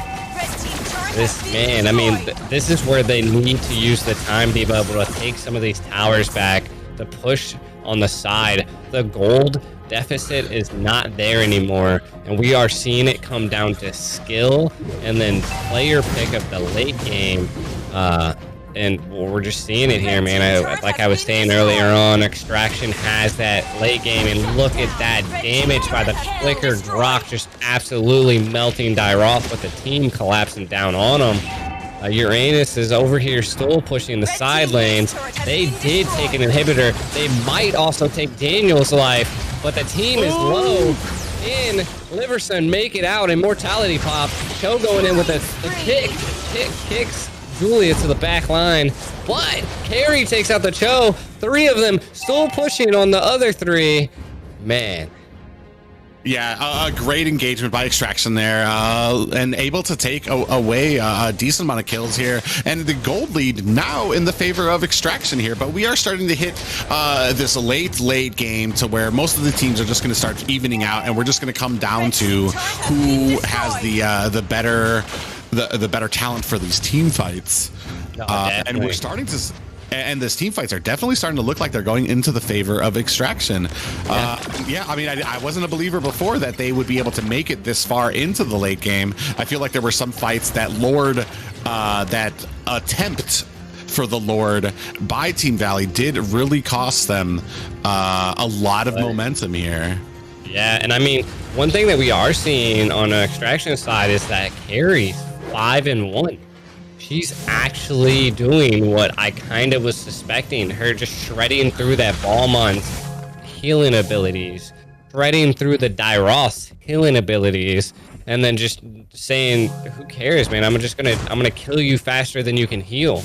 You know, and the same thing with the Cho. It's just, and that's been a big issue too, is like especially that they weren't able to get those early kills on her while invading the gold lane. It really kind of like late game right now, she's becoming a menace, especially now. Iverson and Juye doing a great job of forming that wall in front, letting their damage dealers in Salonga and Sophie do the damage, and Sophie goes Salonga goes ahead and takes basic down again. So now they're not going to have their marksman here for this Lord take that they're attempting. Looks like it's going to be a 2v3 here. Rough. They do have a retribution up here. Are they gonna be able to steal it though? Oh man, it looked like that combination of the Caesar ult and retribution able to take that Lord down and secure it for the side of the Valley. And it's gonna come down to this push. Can they make something happen here? Looks like Carrie's actually trying to go down at bottom here. Gets Yuta very low. He's actually has to disengage, go back to base to try to recharge. But we have waves crashing into their towers. And they got the Lord, but are they in a good position here yet? It kind of still feels like they're kind of on a back foot. They're not doing too bad now that they've almost taken out a couple of base inhibitors, you know? I mean, they are pushing here. Uranus is trying to flank. Basic's trying to put damage down, but they're not going to be able to sync the lanes with the Lord here. It's just going to be who can get the flank here and get into that back line and stop their damage dealers. But with such a strong front line with Uranus and Grok, it's going to be really tough for them. Yeah, it looked like for a moment that they were looking to maybe come down onto Juye, but decided against it, the team of the Valley here. And we have kind of a little 5-man blob here at the bottom for the side of Extraction. I mean, it's going to come down to wave control right now. Keeping these lanes pushed. Can you catch the Valley or Extraction slipping and having to meet these waves? Like, you already see bottom lane is kind of close to that to the gold lane inhibitor of the Valley there, and Uranus already over there cutting lane. He's gonna have to meet 3 members of the Valley though. I'm not sure if he's gonna be able to get away. No, I mean, no. That was so much damage, dude. Really had no chance. I was kind of hoping to see while that was happening, because I mean, it was pretty obvious once he pushed up that far that the Valley was going to counter. I was kind of hoping to see Extraction go ahead and push these other lanes, which is what they're going to need to do. Like I said, this is going to come down to lane control before this Lord comes up. Can you have that lane pushed in? Can you have the other team busy trying to meet these lanes while you're going for the Lord, and maybe get yourself in a little bit of a positive position here? This is 21 minutes. This is insane. Yeah, we're overlapping the. We're missing out on the Team Sexy game right now. I just actually seen it. It seemed like Nicolette was trolling me because they showed Zosk. And I was like, yes. We can flip over real quick if you guys want, but we're just like so close to the end game here, and I'm like, no, dude, this game's getting too intense right now. I'm like, I gotta start the Team Sexy game. We're falling behind schedule, and I'm like, so it's going. We'll give you guys a quick look at the draft real fast, guys. Wait, never mind. Yehuda coming in does get taken out. I mean, honestly, at this point, Extraction should have this game. Like this should be their game. They have the Sicilian, they have the Alice, they have so much late game damage. If they lose right here, it is strictly just from getting outplayed, I feel like. I mean, that's what I was saying. Their late game right now is phenomenal, but they're just, again, there's 2 of them in bottom lane just chasing down a Dairoth. Ooh, looks like Dairoth actually might be able to get this Grok if he nope. He got CC hard right there, but that Dairoth probably just secured the Lord. Maybe not. We have Wallace coming in fast. Brody just getting melted by the Sicilian. Yeah, this and is then, it. Oh my god, the burst there damage you go, from boys. Sicilian right now. Oh my god. That's a GG for the Valley. Absolutely. Yeah, it doesn't really seem like there's going to be much but an act of God that's going to be able to stop the extraction from Utah, being all able on to his push into own. this. All on Utah here. This is your moment. Big 5-man knockup. My No, hero. I got this. I thought he got away. Just in time for the Team Sexy game. Just in time. GG's Extraction, great game. Can't wait to see in the what are they going to the finals now? Yeah, top 8. Top 8. Victory! Wow. Yeah, that came right down to that late game. I didn't really think that they would be able to hit that late game against the Valley, but like I said, a few key mistakes really kind of cost them, and we are jumping right into Team Sexy, and their opponents Are B4U. It's the name. B4U. B4U. Another newer team. Definitely a big. This is going to be a big challenge for them, as we all know. It's a big challenge for any team to go up against Team Sexy right now. They are definitely on top of the food chain. Monsters in their own right, for sure. But we have seen them beat. I think when we saw them beat, the first words out of Private's mouth were, "They are not immortal." You know, and we saw them get swept twice. But one thing I can say is they have been looking strong in this tournament thus far. You know, this is no longer the squad league. We are here in a brand new tournament, and they look good. They look really good. I was in their chat the other night talking to them after their game, or before their game. Nicolette was saying, "So are you going to interview us after this?" And I was like, "What do you mean?" She's like, "When we win, you're going to interview us, right?" And I was like, "Oh, so you've already said you're going to win, huh?" Like they feel confident. They feel strong. I think they've licked their wounds. They've learned from their mistakes after, you know, I think they're actually practicing regularly now. They know that I think a good beat every once in a while is healthy for the soul, you know? It's good to take a loss here and there. No, I mean, you definitely have to. Yeah, because that helps you kind of be able to bounce back. Those are one of the I was talking about this earlier. It's one of the hardest things that you really can't prepare for, and it's harder for those great players that don't see it very often. Those losses that kind of like set you apart, especially when you have a whole tournament ahead of you. You know what I mean? Like you take that first loss, you need to be able to kind of like bump back from it, come up with a plan, figure out what happened, and be able to bounce back. And we're gonna have a Shark here on the Selena Rome. I'm always excited to see what Shark brings for these matches. And in the first place, I love seeing a Selena Rome. Just the satisfaction of seeing those abyssal arrows land from like max distance when it's not me as a target.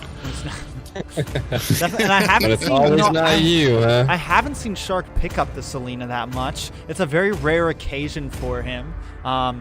So I mean, Shark always bringing in something new to the table, always ready to try something different. But I think what we really got to talk about here, they're Faramis? Is that a Faramis that I'm looking at right now? Sure. Okay. Is there a plan behind this? New meta? Question mark? No, I don't think it is. No. I don't think it is. But you I never believe they're know. hoping that the Faramis can res the core after it goes down. Revive the very mobile core that's all over the place. Like, you know, revive the Beatrix, who is definitely going to dash out of the circle. Revive the, you know, probably, yeah. I mean, most definitely. I'm sorry. And we see not only like a good picks on the side of Sexy, but some of these are pretty decent comfort picks. Zia on the Wanmon here, Serbasi on the Esmeralda, and Nicolette on the Eve. Oh, Shark pays the price. You know, maybe I was talking too early. You do. I'll tell you one thing though. The Benedetta jungle, not used as much anymore. She's not even, we haven't even really been seeing her in the off lane, but she can definitely catch a team off guard. Down goes Nicolette. 2 kills on a Team Sexy already. This is, what's going on, guys? Whitstone apparently heard us and is angry, trying to prove us wrong here about this Faramis pick. Already 2 kills under his belt. I don't even know what to say. If Team Sexy loses to a Faramis, They're never gonna hear the end of it. never gonna hear the end of it. They need to get this boy a skin. Oh my god. Ton of damage going on to Whitstone there, and Zia able to clean up there. Actually, Shark was actually the one that got the kill there. Zia with the assist. Definitely want to see how well, because like ever since this update, I have not seen just like those great highlight reel plays out of Zia and the Wanwan, and hopefully this match he might have gotten a little bit more adjusted to the changes that have happened to Wanwan. One thing I can say is we've seen Team Sexy with, you know, behind a kill or two in the first minute or so of a game, but they always come back strong. And as you can see, they're already bringing in some nice dominance. Road manipulation does come up from Nicolette before you Skies trying to get away. But that Faramis ultimate comes in. Whitestone back on the field. The Blue Skies is taken out from Sir Bossy. They're going to move on to this blue buff. And this is, yes, they fall behind for a second, but they know when the moment is right. Team Sexy coming back strong, taking the gold lead. Yeah, and just great cohesion by them, especially with that real word manipulation, able to push back before you, and even I believe able to capture the blue on that side as well. So yeah, they did get a couple of good kills before you, but Team Sexy definitely knows when their team is hitting their power spikes, knows when they need the team fight here. So Bossy in trouble. Let's get ready to rumble. So this is actually my first. So because Yin's been banned from the league, I haven't gotten to cast with Yin games, and that is definitely different. Do we jump to the Yin screen or do we stay on the regular screen? What's the call, guys? I think the end screen was pretty nice, but it definitely is gonna cut out a lot of the you come Miss back and you else? don't even know what's going on. How do you decide which one you want to watch? Maybe if he's the jungle. I don't know. Maybe the anticipation to kill the chat, you know? Wow, just there's a ton of damage, and the setup there. Best player going ahead and putting on that salvo onto Skies here, and then Shark able to clean it up with an Abyssal Arrow to stun him down and get the kill there. Now we're starting to see the well-oiled machine that is Team Sexy, and what they've been known for, and how well they come at these teams. I mean, it's just a constant fighting over objectives. Oh my god, you know? best player. Did you? I mean, the movement right there, and then hitting that Death Sonata, just super clean. Yeah, I mean, we've seen best player play Granger quite often, to be honest. Like he's been a monster. Yeah, he's 5-0 right now. It's definitely one of his comfy picks. I mean, it's not super meta right now. I definitely wouldn't call it a S tier jungle, but it's something best player does fall. Yeah, he can play other things, but every once in a while we see him fall back on this Granger pick, and he makes it look good. He makes it look like it's still something that's very viable. He's able to move around well, get out of tight situations, but I don't know if he's going to get out of this one. Benedetta is on the trail. Givik able to get that kill onto best player. Down in the bot lane, though. Look at Shark, able to get the stun. Abyssal Arrow lands onto Plague Master. Plague Master will go down from the flame shot as Shark collects that kill. Yeah, unfortunately, those bushes are menacing, especially when facing a team that has such map awareness like Team Sexy. They know all the great spots. They know where people like to go. They know how to set up. It's just you have to be more careful. You can't make those mistakes like face checking bushes like that when you're facing a team like this. Well, that shutdown was quite devastating, but Shark and best player just I mean, they're both 5-1. Like, they're just nasty right now. I mean, the gold lead's sizable. They don't even have any damage on any of Team Sexy's towers. The team fighting's just non-stop happening in here in mid. Real world manipulation. Yeah. What do I do? How do you get out of this? We're out of there. All right. I can't click on the map to get out of there. It just takes me there automatically. I'm like, what's going on here? Oh, it does. I did not know that. I was like, why would you click on it? You're like, how do I get out? I wasn't even on that screen. I was over here in the mid lane. It just pulls me into Yin's real, whatever you call it. That's gonna be a pain. Yeah. That's like right when some giant plays, huge Cooper set comes in, Yin decides to use Zolt somewhere. Ban Yin from the contest because we're just lazy and don't feel like dealing with it. That's just like Atlas, right? Oh, Atlas, like goes into that. Yeah, the tournament bug. I haven't had to deal with, last time Atlas was on the field, I think they fixed the tournament lobby bug. But yeah, there was a minute there where every time Atlas uses second skill, the camera jumps to him in this tournament lobby. It was, I hated it when people picked Atlas. And they're just macroing, not a single tower on the side of B4U here. They haven't gotten a single tower. Yeah. They're just bullying right now. Yeah. It's 4 and 14. Oh, that was a good almost bet.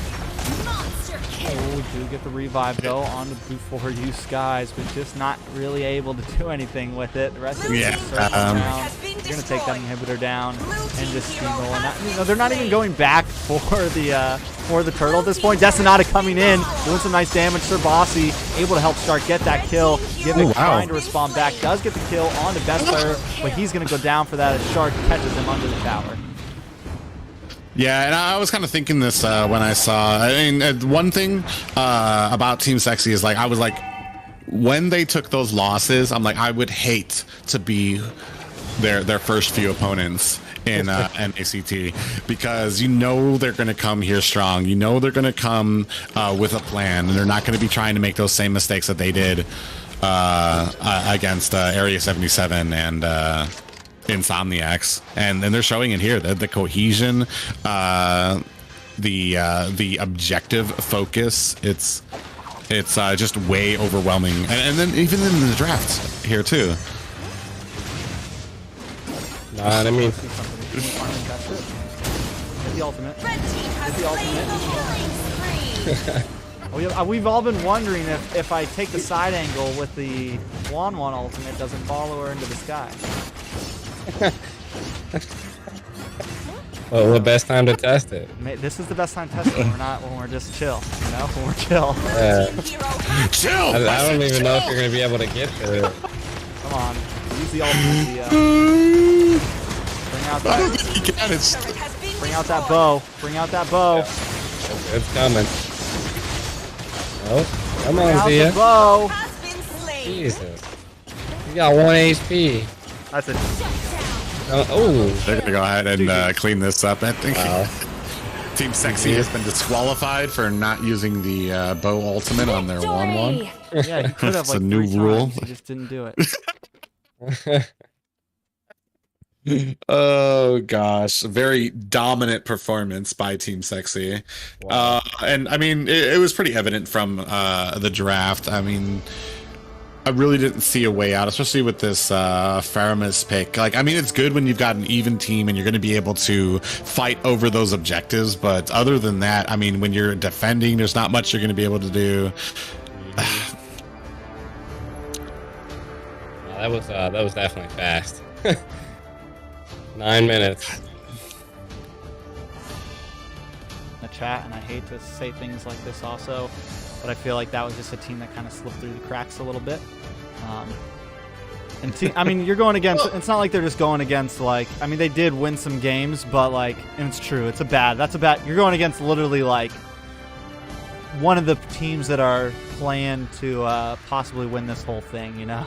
You're not going against one of the other, like, newer teams in the tournament or anything. You're going against the big dogs, so it can definitely be intimidating, I think. Maybe they had a plan there, an idea of, you know, let's maybe go for the Faramir. Let's see if we can get, like, a really crazy endgame reverse here or something. But definitely just the domination from Shark on that Selena and best player on that Granger just really kind of shoved in there towards the mid-game.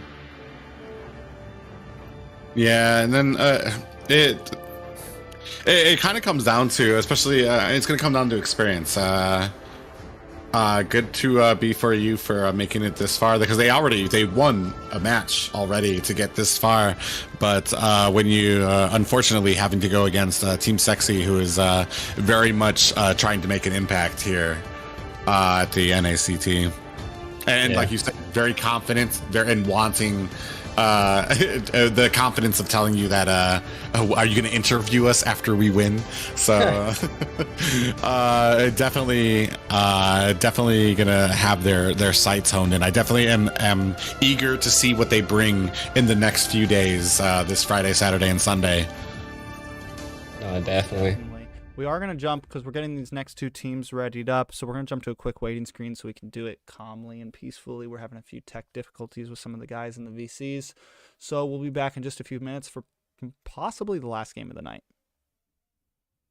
Let's get it, boys. Adventure starts here. It's such a nice day for a picnic with friends. Let's go out and play! This way, my little friend. This game is just like a walk in the park. Pretty kitty, happy kitty, a cute friend of mine. What should I draw today? Purin or a pudding? Greenery and flowers below, sky and clouds above. Hey, Dex, Bex, do you like it here? Sweetness spreading. I need more models for practice. Hello, friends. Say cheese!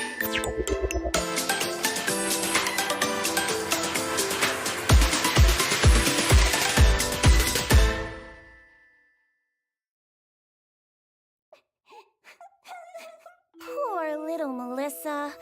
Her mother has become an angel, carefully watching over her from above. But even a guardian angel can't protect her from all the ill intentions in this world. Her half-sister is a big bully. And finally, Melissa decided... Oh. Huh. You must pay for what you've done! Oh, really?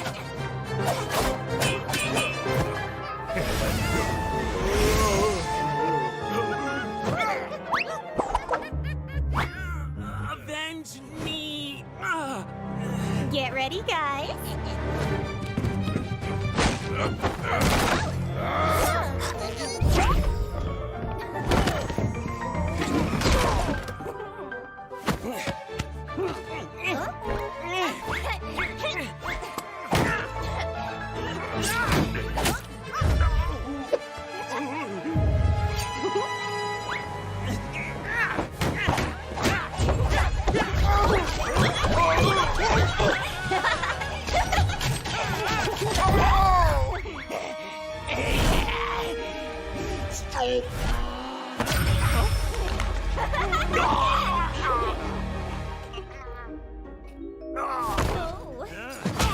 Well, the best is yet to come. Help! It's getting late. Let's end this quick.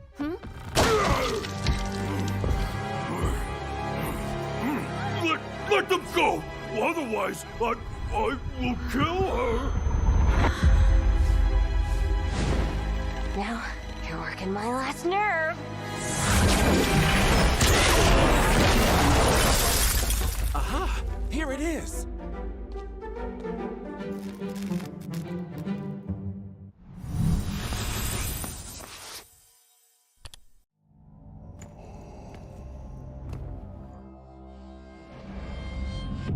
You don't know the power of the dark side.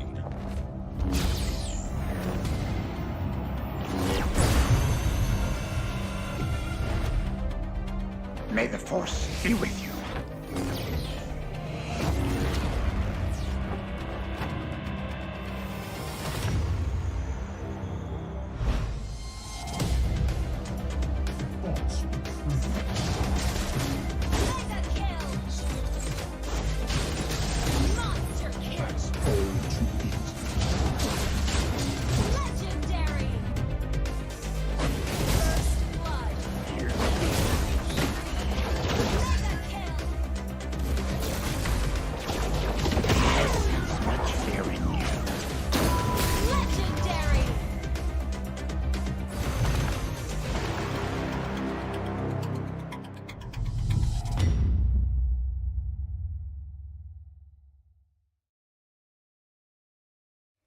We are believer もっともっと強くなれる声今その絆を信じて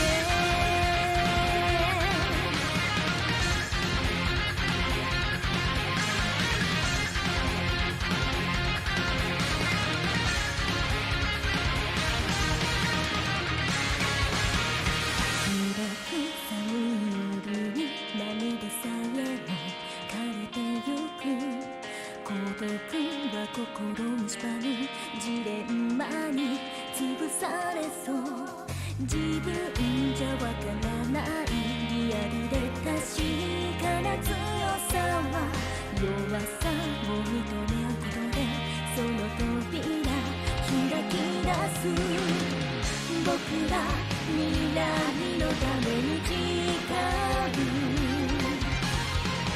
何もしないで生きていたくはない全てこの切ないだけで放って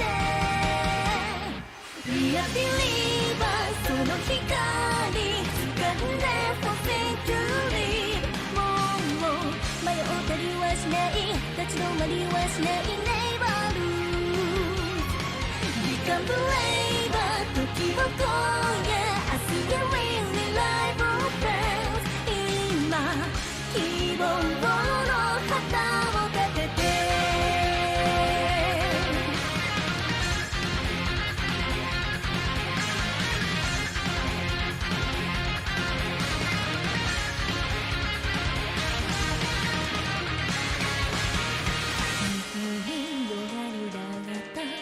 違いのお姫様本当の自分見せられずストレスが加速する足が震えつまずいた時そっと上向いたら信じられるその言葉が聞こえるの負けないともっと強くなれると誓い何度不安の闇に落ちかかってもここで紡いだ絆の矢放って We are believer この勇気見せるよ We stand up ほら溢れ出した想い止められない想いでかちゃBecome brave 壁を越え飛び出せ Fly for a dream 今この絆を背負って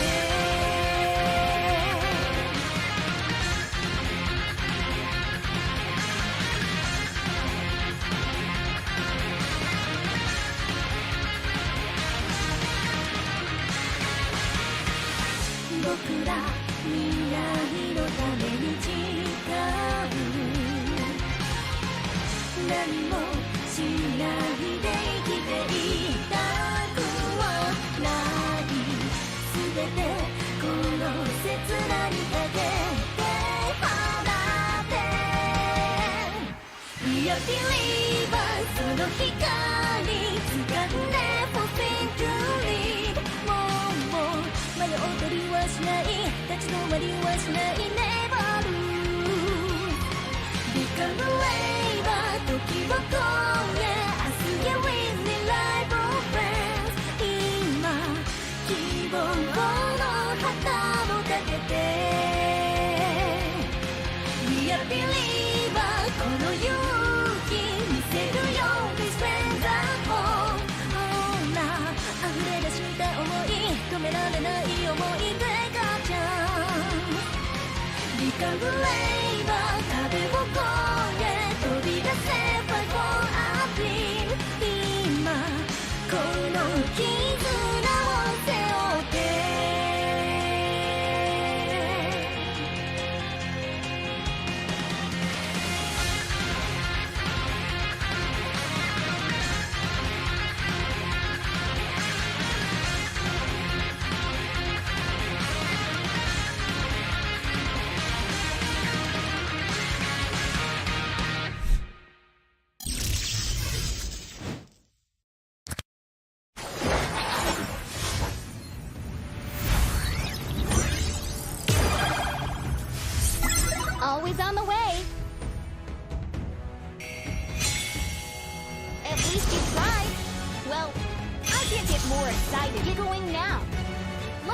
debut in this land.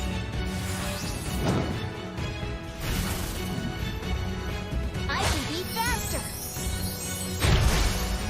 Any luck you could run from this?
Like a blizzard, we march on.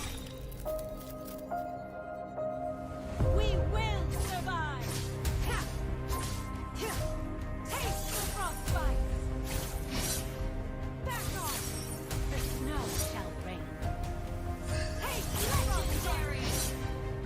Taste my royal station!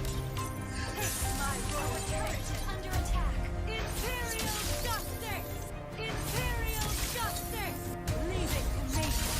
Taste the frostbite! Taste my royal station! Killing spree! Imperial justice! Taste the frostbite!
All right, so this is just a ping check. It's just a ping check, guys. Are you Australian? It's just a ping check. I bet I could cast like this. Do you want to make friends with Nana? You're starting to turn more into Forrest Gumpy there than Australian toward the end. They all sound the same. It's just a ping check. Boca Roscoe. That's right. We were just talking about this earlier. That he is now with Aether Explicit. Yeah, they dropped Riles and picked up Boca Roscoe. Demons shall bathe in their What? blood. Riles is What? right. Belongs to the righteous. No, that's not true. They didn't really Fake drop news. Riles and pick up. Fake news. I was like, there's no way. Do not promote T-Rex as a newscaster. Exploding right now. I heard it came down to fisticuffs, slaps and kicks everywhere. True. Oh my gosh. Very true, Your guys. team is picking. No, but they did pick up Boca Roscoe. Riles, though, is out of the country right now. So, They're playing without him, and they've been playing who's really this then? good. They've been, like I said, they beat Gen X without even having Riles on the team. Ready? So, Riles is on right now though. Yeah. I'm trying to like. That's what I was saying. I was like, Now what I'm do you like mean? really Right giving there. fake news. Well, he hasn't played on the team for the first 2 rounds. I'm sorry, guys. It's been a long 2 days. I'm just ready for the real deal to come tomorrow. But he hasn't played on the team for so much information. Your team is He picking. hasn't played on the team for the past two nights. So I'm guessing he just got back Your into team America. is picking. So I'm kind of excited to see how they play with Riles. Did they get rid of Keg? Is that who they They got rid rid of Kage Terry, yeah. Yeah. I don't know if they completely this got is a- rid of him or what, but yeah. Kage got dropped, Boka's in. I do. That was the person that was always tanking, wasn't it? No, Kage was the mage also. So Oh, it was the mage. Okay. yeah, so they just swapped mages. Okay. Boka Roscoe pretty much dropped his whole squad, and they picked up Boka. and conquer. So there's a few free agents out there. if anyone needs some Transferred teammates. from his squad. He didn't drop them. It was a mutual understanding, I conversation don't know about that. over coffee. I don't know about that. They discussed it. They shook hands, Boka hugged. Roscoe was like captain of his squad, and he was just like, "Yep, I'm out." Jesus. That boy said AE. See ya, boys. Hey man, it's all good. It's all. I mean, I'm sure it was on good terms. I'm sure it was on good terms. Riles is back from vacation, as we can see. This is just a ping check, guys. Just a ban Fanny. Why they not ban? Des. We talked about this. This is a ping check. We've talked about this. You're embarrassing us. Welcome to Mobile Legends. Kage left the squad to make his own. He participated 5 as seconds too till easy the for. enemy This is all reaches the true information. battlefield. It's not fake Smash news. them. All troops deployed. Before they start saying some insanity, we're gonna.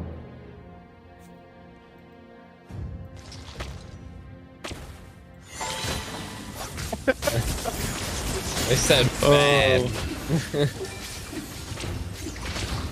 63 and 80. Ugh. Yeah, but here's the thing, right? It's the same teams that always are like, man, this MS is horrible, and they come in and they like destroy the enemy team. So Red team hero has sometimes I think Yeah, I've they're got really just bad MS bragging. guys. I think I'm just gonna use. I'm just gonna use Lance. Pick up the link right here. And, The highest micro intensive heroes I can find.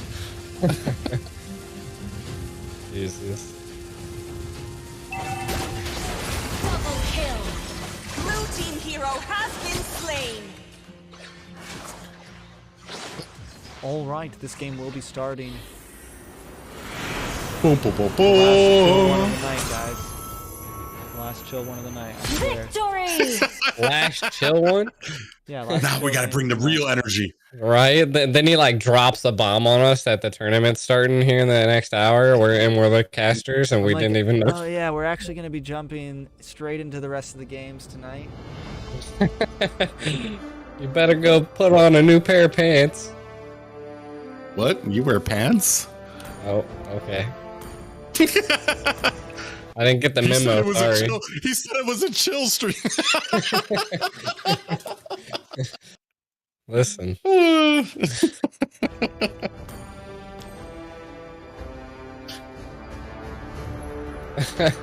What is going on? I gotta give a coin flip. Oh my gosh. First or second pick, Sushi. We're almost there, guys. I know. We've had a long week. You guys' lives are very hard.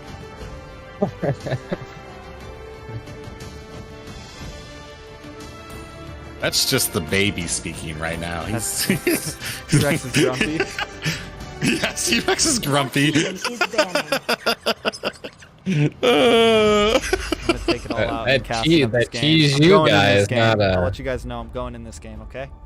You're going in? I'm going in. I'm going in. We're going hard. Okay. Fire of Are we battle. protected? Are you protected? Kizu Gimbap is Your a. team I is don't banning. know. I don't know, man. I don't know what's up with the Simpsons. That's Was his that? name. Is this You the don't know? Simpsons? This is the Simpsons. Cole, as you can see, Cole World, Blazier, Daggers. I don't know if Chizu and Vanguard are new players or if they just changed their names like silly players do. But yeah. Weren't we just talking already- about somebody else changing their name? Who? Thorns No, remain. see, Your the difference team is between that would banning. be like Cole World changes his name to Cole. Like that would still make sense, you know? I'm not Yeah. going from T-Rex to Brontosaurus disco dancer or something, you know? Whatever you say, Team Money. What do you say, Team Money? I'm just dropping the last name. I'm dropping the senpai, you know? He's changing it from senpai to simp. I'm pulling like a I didn't like a cure the prince, pain. you know? Your Oh, team is banning. Like Prince. Dropping He the doesn't last have name. a last name. His name's just Prince. You just call me Prince. Law. Lol.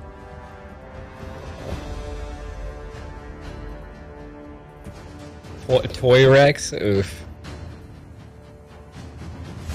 Rex. Is this like round of 32? This is round of 16. So top 16.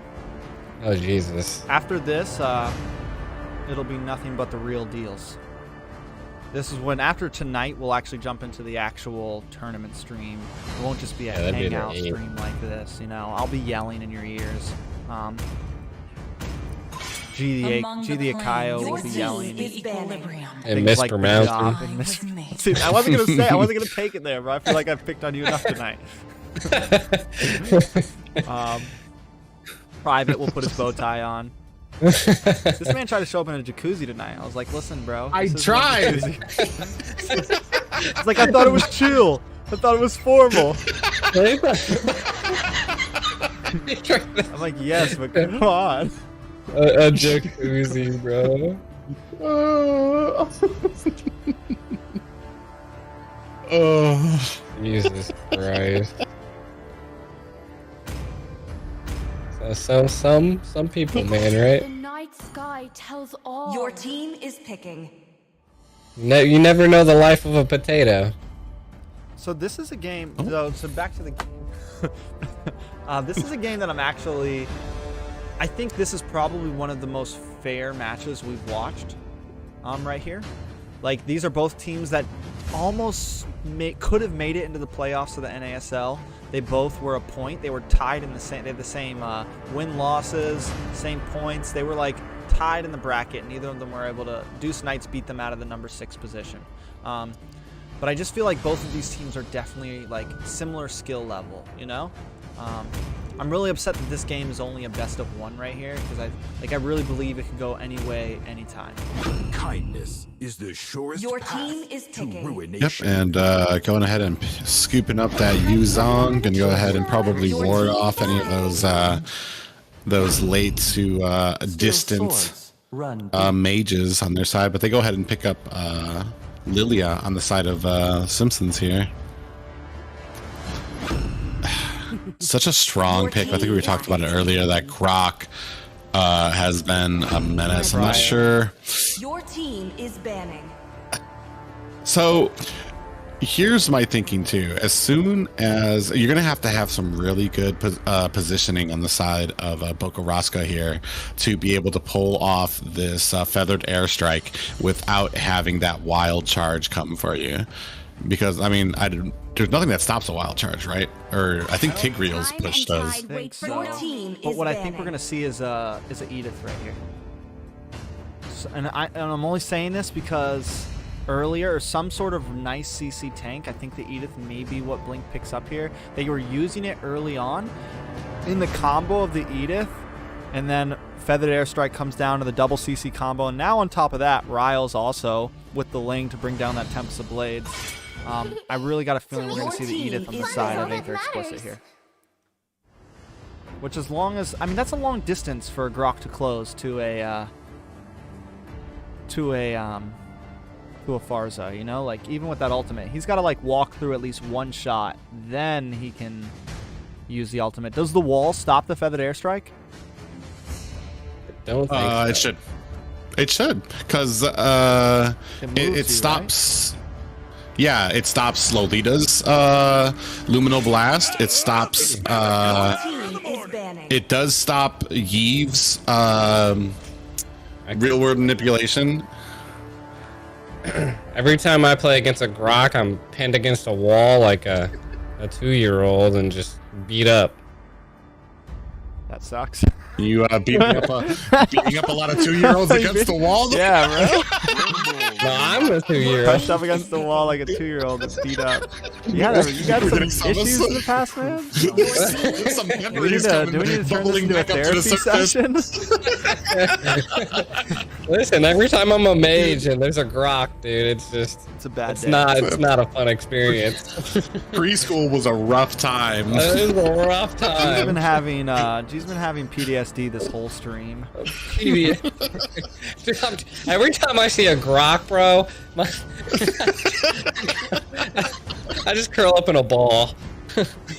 I will say though, Boca does. There's a Edith, like a cult.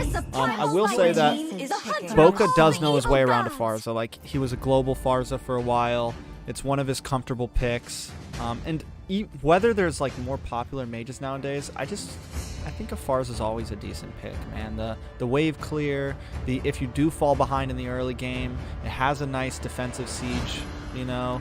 You can clear out a Lord, you can stop, you know, you can buy yourself more time. The early game mobility. I personally, like, no matter how many other mages come up, I just feel like Farza's always a decent fallback pick, you know? Yeah, and we do see, I was about to say that he's picked it, but he's just hovering over it. If he does pick this, I do kind of like, not always, dang it. Gotta prove me wrong. I was gonna say I would like to disengage from an Akai, especially for the dive potential that we see on AE here. There's a lot of CC, and then you've got the Ling and the Yuzong that are going to be able to come in, and there's not really going to be anywhere safe for anybody trying to disengage from them. We're going to have to really bank on this. Well, the only real CC that they have is Grok on the side of the Simpsons here. I mean, they have the second skill. Second skill from Brody. I just feel like one other thing that Simpsons are really lacking here, endgame damage. Like, they don't have any except for Brody, and even Brody is yes, he's amazing, he's good in the end game, but like compared to a Farza and this and Sushi on this Lunox, like. 5 seconds. And then also Riles will be able to put pressure on the early game with this Ling, but as we close into the end here, you just start using the Ling for macro control, for lane control.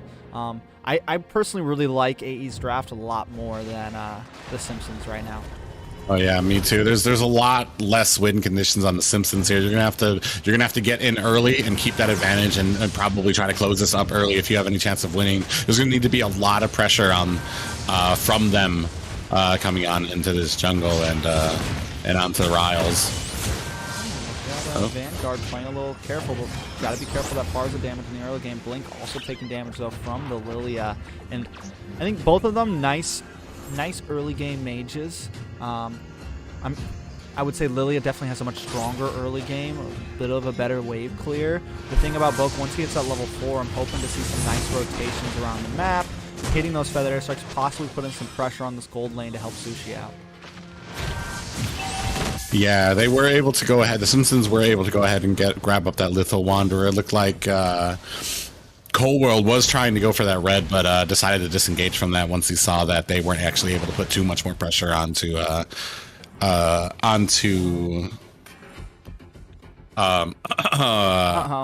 Aether Explicit. Yeah, Aether Explicit. I was trying to swallow my tongue there. I was like, Aether Explicit.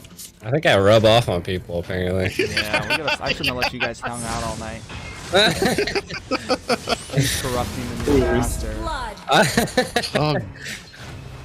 Listen, very quick and clean engagement onto Blazier here, and they're going to go ahead and take off all the gold trimming from this tower. Oh. And there's that flip that I was talking about. a lot of people I feel like are sleeping on the Edith tank. Yes, it's not, you know, I don't know, I really like it, and I really like the way Aether Explicit uses it. And they really make sure I just feel like Aether Explicit really make sure they touched every base with this draft. They have nice CC. They have nice chain CC from almost everybody on their team. They can do something. Not only that, but they have a nice early game aggression with the Edith, with Ling, and they also have end game. They have rotation. I just feel like they checked all the boxes here. Cold does take that turtle though, but a nice knock up onto Blazier. Blink force use that ultimate gets taken out, and they're not able to get a kill for themselves. Riles popping that Tempest of Blades, not quite able to connect as Vanguard continues the harass right now. Yeah, and on the side of the Simpsons here, I'm not really seeing much that they're going to be able to do. I feel like the later, even though Vanguard and Blazier are going to start scaling well as a tank into the late game, that's not really much to go on here unless Daggers just absolutely decimates and pops off on this Brody here. Yeah, and I mean, we're seeing, I mean, both of the teams are going back and forth. Even with the gold plating gone on that one tower down at the bottom, they're just not enough. But we see how they couldn't collapse on Sushi here. Man. Yeah, unfortunately, I mean, it looked like they kind of, I don't know what the plan was there too, because honestly, if they would have dove on her, it seems like Sushi would have like that light ult to be able to disengage there. So it really wasn't something that they were actually going to be able to make her. And it looks like she goes ahead and uses it now. Looks like we might actually have a tiny bit of a skirmish. No, they're going to go ahead and disengage from top. Still trying to macro up here. Turtle's going to be up in about 40 seconds. Nice feather airstrike on Vanguard. I mean, at this point still... Oh, beautiful flame shot to help seal the deal. Blink gets the kill, though, onto Vanguard. That's going to put that Grok at 0-2 right now, and he's slowly falling behind. And, like, this, I don't think that's... Yes, he is the support. Yes, he is the tank right now, but it's not a spot you want to be at, and Blink just continues to put pressure down. So, again... It just feels like AE is kind of controlling the pace of the match right now. I would like to see maybe a little more, but they know they don't need to push it too early. They know they have late game insurance. They know they have the opportunity throughout the whole map. So I think they're just kind of, you know, doing whatever they need to keep the game going. Yeah. I mean, the gold's pretty much neck to neck. And Simpsons are over here trying to take this turtle. Ooh, and able to collect it. And another thing about this Grok, I mean, especially as the... and Edith does go down. Sushi is being chased right now. I'm not sure if she's going to be able to get away. Walled in. Stop the wall. That was scary. Man, that's almost kind of like... It's almost like... I don't want to say a failure on the side of the Simpsons, but like, I mean, they missed it. If they kind of would have, if they would have followed up with that, I think they actually probably might have been able to get a death on the Sushi. I think we all thought she was going to get out of that, though. Like, even me and you were like, wait, what? Oh man, she's trapped. I thought she was going to go under it. Yeah, I forgot that. I thought for some reason, well, I thought the light ult let her through too for a second. I forgot that the wall stops her. I was super confused. I was like, huh? Blink looking like they might actually be in a little bit of a trouble here, but they're just hugging it out. Yeah, hugging it out. Not anymore. That's a rough hug. Blink does go down. A little bit of a battle. Tempest maybe down next. Blazier pushing in, trapped by that wall as Chesu tries to get the finish, and he does. Down goes Tempest. Simpsons now starting to take a bit of a lead here with 2,000 gold. Not only that, but they've taken the tower in the gold lane. Oh man, Book might be in trouble here. Uses that feathered airstrike. He doesn't have the wings by wings. Can't get the kill, and he goes down. The Simpsons starting to take control of this game. Riles now putting himself also down here between 4 members, but it looks like they don't want to press forward as Blink and Riles go back to clean up the mid lane. There's no jungle for Riles to do. He's just kind of, you know, like, what do you do when your team's dead and your Ling and your jungle's clear? You can't really make a play. Yeah, Vanguard seems to have woken up here. Like, these walls he's been putting down are absolutely like just perfect. And even you just saw just there a couple seconds ago, he knocked Riles off of the wall with his wall. So even like Oh, but he does get caught up, knocked up from Blink. In comes the Feathered Airstrike, but he's not able to target it on to Vanguard. So now Blink goes down. Boca Roscoe uses those wings by wings to try to escape here. Riles testing the distance, trying to get a poke. Sushi able to get a kill onto Vanguard finally, but Tempest a little too deep, will get taken out from that Lilia. Flame Shot goes off and meets its target. Daggers goes down, but Riles stuck on this wall deciding, do I engage? Do I fall back? Do I try to fight for this blue buff with Blazer and Cold World? Not quite able to get it with the Retribution. Cold World walks away safely. Yeah, that was almost. I was actually kind of wondering if Riles was actually going to walk away from that. Really wanted to try to get that blue, but still able to escape here. And it's starting to turn around for the Simpsons here. Kind of like I said, Boca came in with that Feathered Airstrike and immediately was cut down by the wild charge of Vanguard. So and Vanguard did die, was taken out with that was it the Flame Shot that killed him? Looks like we have a battle going on here. Dagger's taken down, and Ling able to go ahead and use that ult to escape. I feel like it's kind of turning around here. Vanguard's is just becoming a menace right now. Wings by wings, Boca Roscoe able to escape. But I don't know. We were talking about this lead right now, and I just don't know what is happening here. I feel like this is something that's happening on the side of Aether Explicit, is them not lining up, them not getting organized for some of these fights, because on paper, there really isn't the damage on the side of the Simpsons. And I mean, they're going Karina tank once again. Most of them are getting Athena shield already. Ooh. Blazer. Finally. Oh, down. You know. Yes. This is looking rough for AE. Yeah, I would still. I mean, one thing that they have is a guarantee here. Wait a second, Blink taking a bit of damage. Will get taken out from Daggers. Chesu now coming in onto Riles as he pops that Tempest of Blades. Sushi finally taken off the map. The first death, able to get a kill onto Chesu as this is happening. Lord is getting attacked though by Cold World, and I don't think that Riles wants to try to contest this. Tempest kind of holding off in this bush, keeping eyes on it. Might be a little bit too deep. Gonna get trapped up by this wall. Daggers coming in. Cold World gets the kill. This is rough for the side of AE right now. I mean, I wanted to say that Sushi could be a saving grace because he was 2-0 for a minute there. He has taken a death, but I think at this point the only opportunity that Aether Explicit has is, you know, focusing on the end game. Focusing on the game, use Riles to hold some of these lanes, some of these off lanes, macro, and you know, try to buy yourself another 5 or 6 minutes. I feel like it was that gap at the early game before the Grok, before Vanguard was able to actually get that magic defensive item. They were kind of like destroying him, and now that he's gotten it effectively covered up the only hole in Grok's tanking ability, he's just becoming something of like, look at this. Yeah, he's a monster. There it is, finally. Oh.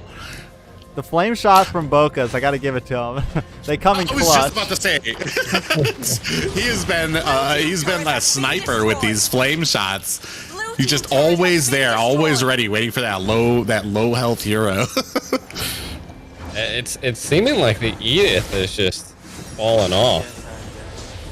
Yeah, I think those early, you know, the difference between her, like Grok took 2 early game deaths, but he was able to kind of come back. He got himself some assists, got his gold back in there. Edith, though, I feel like Edith's a bit more fragile. She takes some of those early game deaths and she falls off a lot harder than your average tank. She is that tank marksman, you know? If she can scale up and help get some assists early on, not die in the first 5 or so minutes, then she can be definitely, she can be ruthless. She can be a very good pick, but it's definitely high risk, high reward. And they're all trying to gang up on this Uranus right now. The whole team. He's definitely not having any of that. But and while this is happening, you're kind of macroing up at the other side of the map here, especially trying to dive in on a Uranus under a tower. Nothing good will come of that. Oh God, a flank here by Vanguard. Oh, he tried to time. He tried to time the wing by wings. Blink though caught up. is going to pay the price here, go down. Riles just trying to secure his red buff, but can't seem to do it. Forced to use those Tempest of Blades, try to get away, can't get on the wall. Able to get away with the help of the zoning from that Feathered Airstrike, but it is a close call. Simpsons continuing to put pressure on. They don't want to let this game go too long. They want to try to end it right here. He just wants his red. He just wants his red. Oh, Tempest going into the back line now. A nice Petrify. Not able to get the knockup, though. Blazer will go up, but still just not enough. A beautiful wall from Vanguard to stop their pursuit, hold them at bay. And those, you know, you mentioned the walls earlier, and those little walls right there that like help to disengage or slow them down, you know, when like someone's trying to get through the jungle and it doesn't seem like he didn't hit anybody with it, but it buys you just a couple extra seconds of time, and those couple extra seconds keep adding up, and now we're looking at the Simpsons with a 6,000 gold lead, you know, and it's those little things that make a difference. Dude is a speedster. He's just checking around every bush on the map. No biggie, dude. And this is how the Grok, you know, we saw a couple attack damage Groks earlier today, I think, or maybe it was yesterday that I saw some, and I just wasn't crazy about them. This is the way Grok is supposed to be played, man. You know, aggressive, in your face, nice and bulky, nice and tanky, able to walk around these walls, get even more of a speed boost, even more of a defensive boost, you know, and Vanguard's really just using it to a T right now. Yeah, and those two deaths in the beginning just really didn't affect them. It looks like we got an engagement coming on here. Black Dragon is out. Tempest comes down. Onto Vanguard is down. Kills. Lord may get picked off here. This could be the time that Aether Explicit needs. A nice throw up onto Cold World. Cold World will go down. Riles able to get that kill. Now it looks like AE taking this in. You know, let them come to you. Let them fall into you and make the counterattack, and that's what we just saw. Yeah, that was solid. It's always been, I've always stated it like as non-ironic as it is, a lot of games are lost at the core because you either, well, yeah, the enemy pushing in on you, or you pushing in on an enemy that is more prepared, or you're not prepared for the defense that they can put up. Especially with a Farja, Boko Roscoe can just sit in the back and pelt you with so much damage while you're trying to take this tower or trying to engage on a team. Oh my God. Riles and Sushi taken out in just a matter of seconds. Boko Roscoe trying to get away, doesn't have the wings by wings, is going to get taken out. Blink may be next, and he is. That is a triple for Daggers. Tempest with the Petrify. Can he pull something off here? Not enough. He will bite the bullet, and the game will go to the Simpsons. Oh, just a great engagement, and that wild charge that deleted, who was it, Sushi? Oh my God. Yeah, that was rough. That was, Victory! I mean, one moment, for a second, it really looked like Aether Explicit was about to pull it back together, and just one play. Dude, that was crazy. GG's.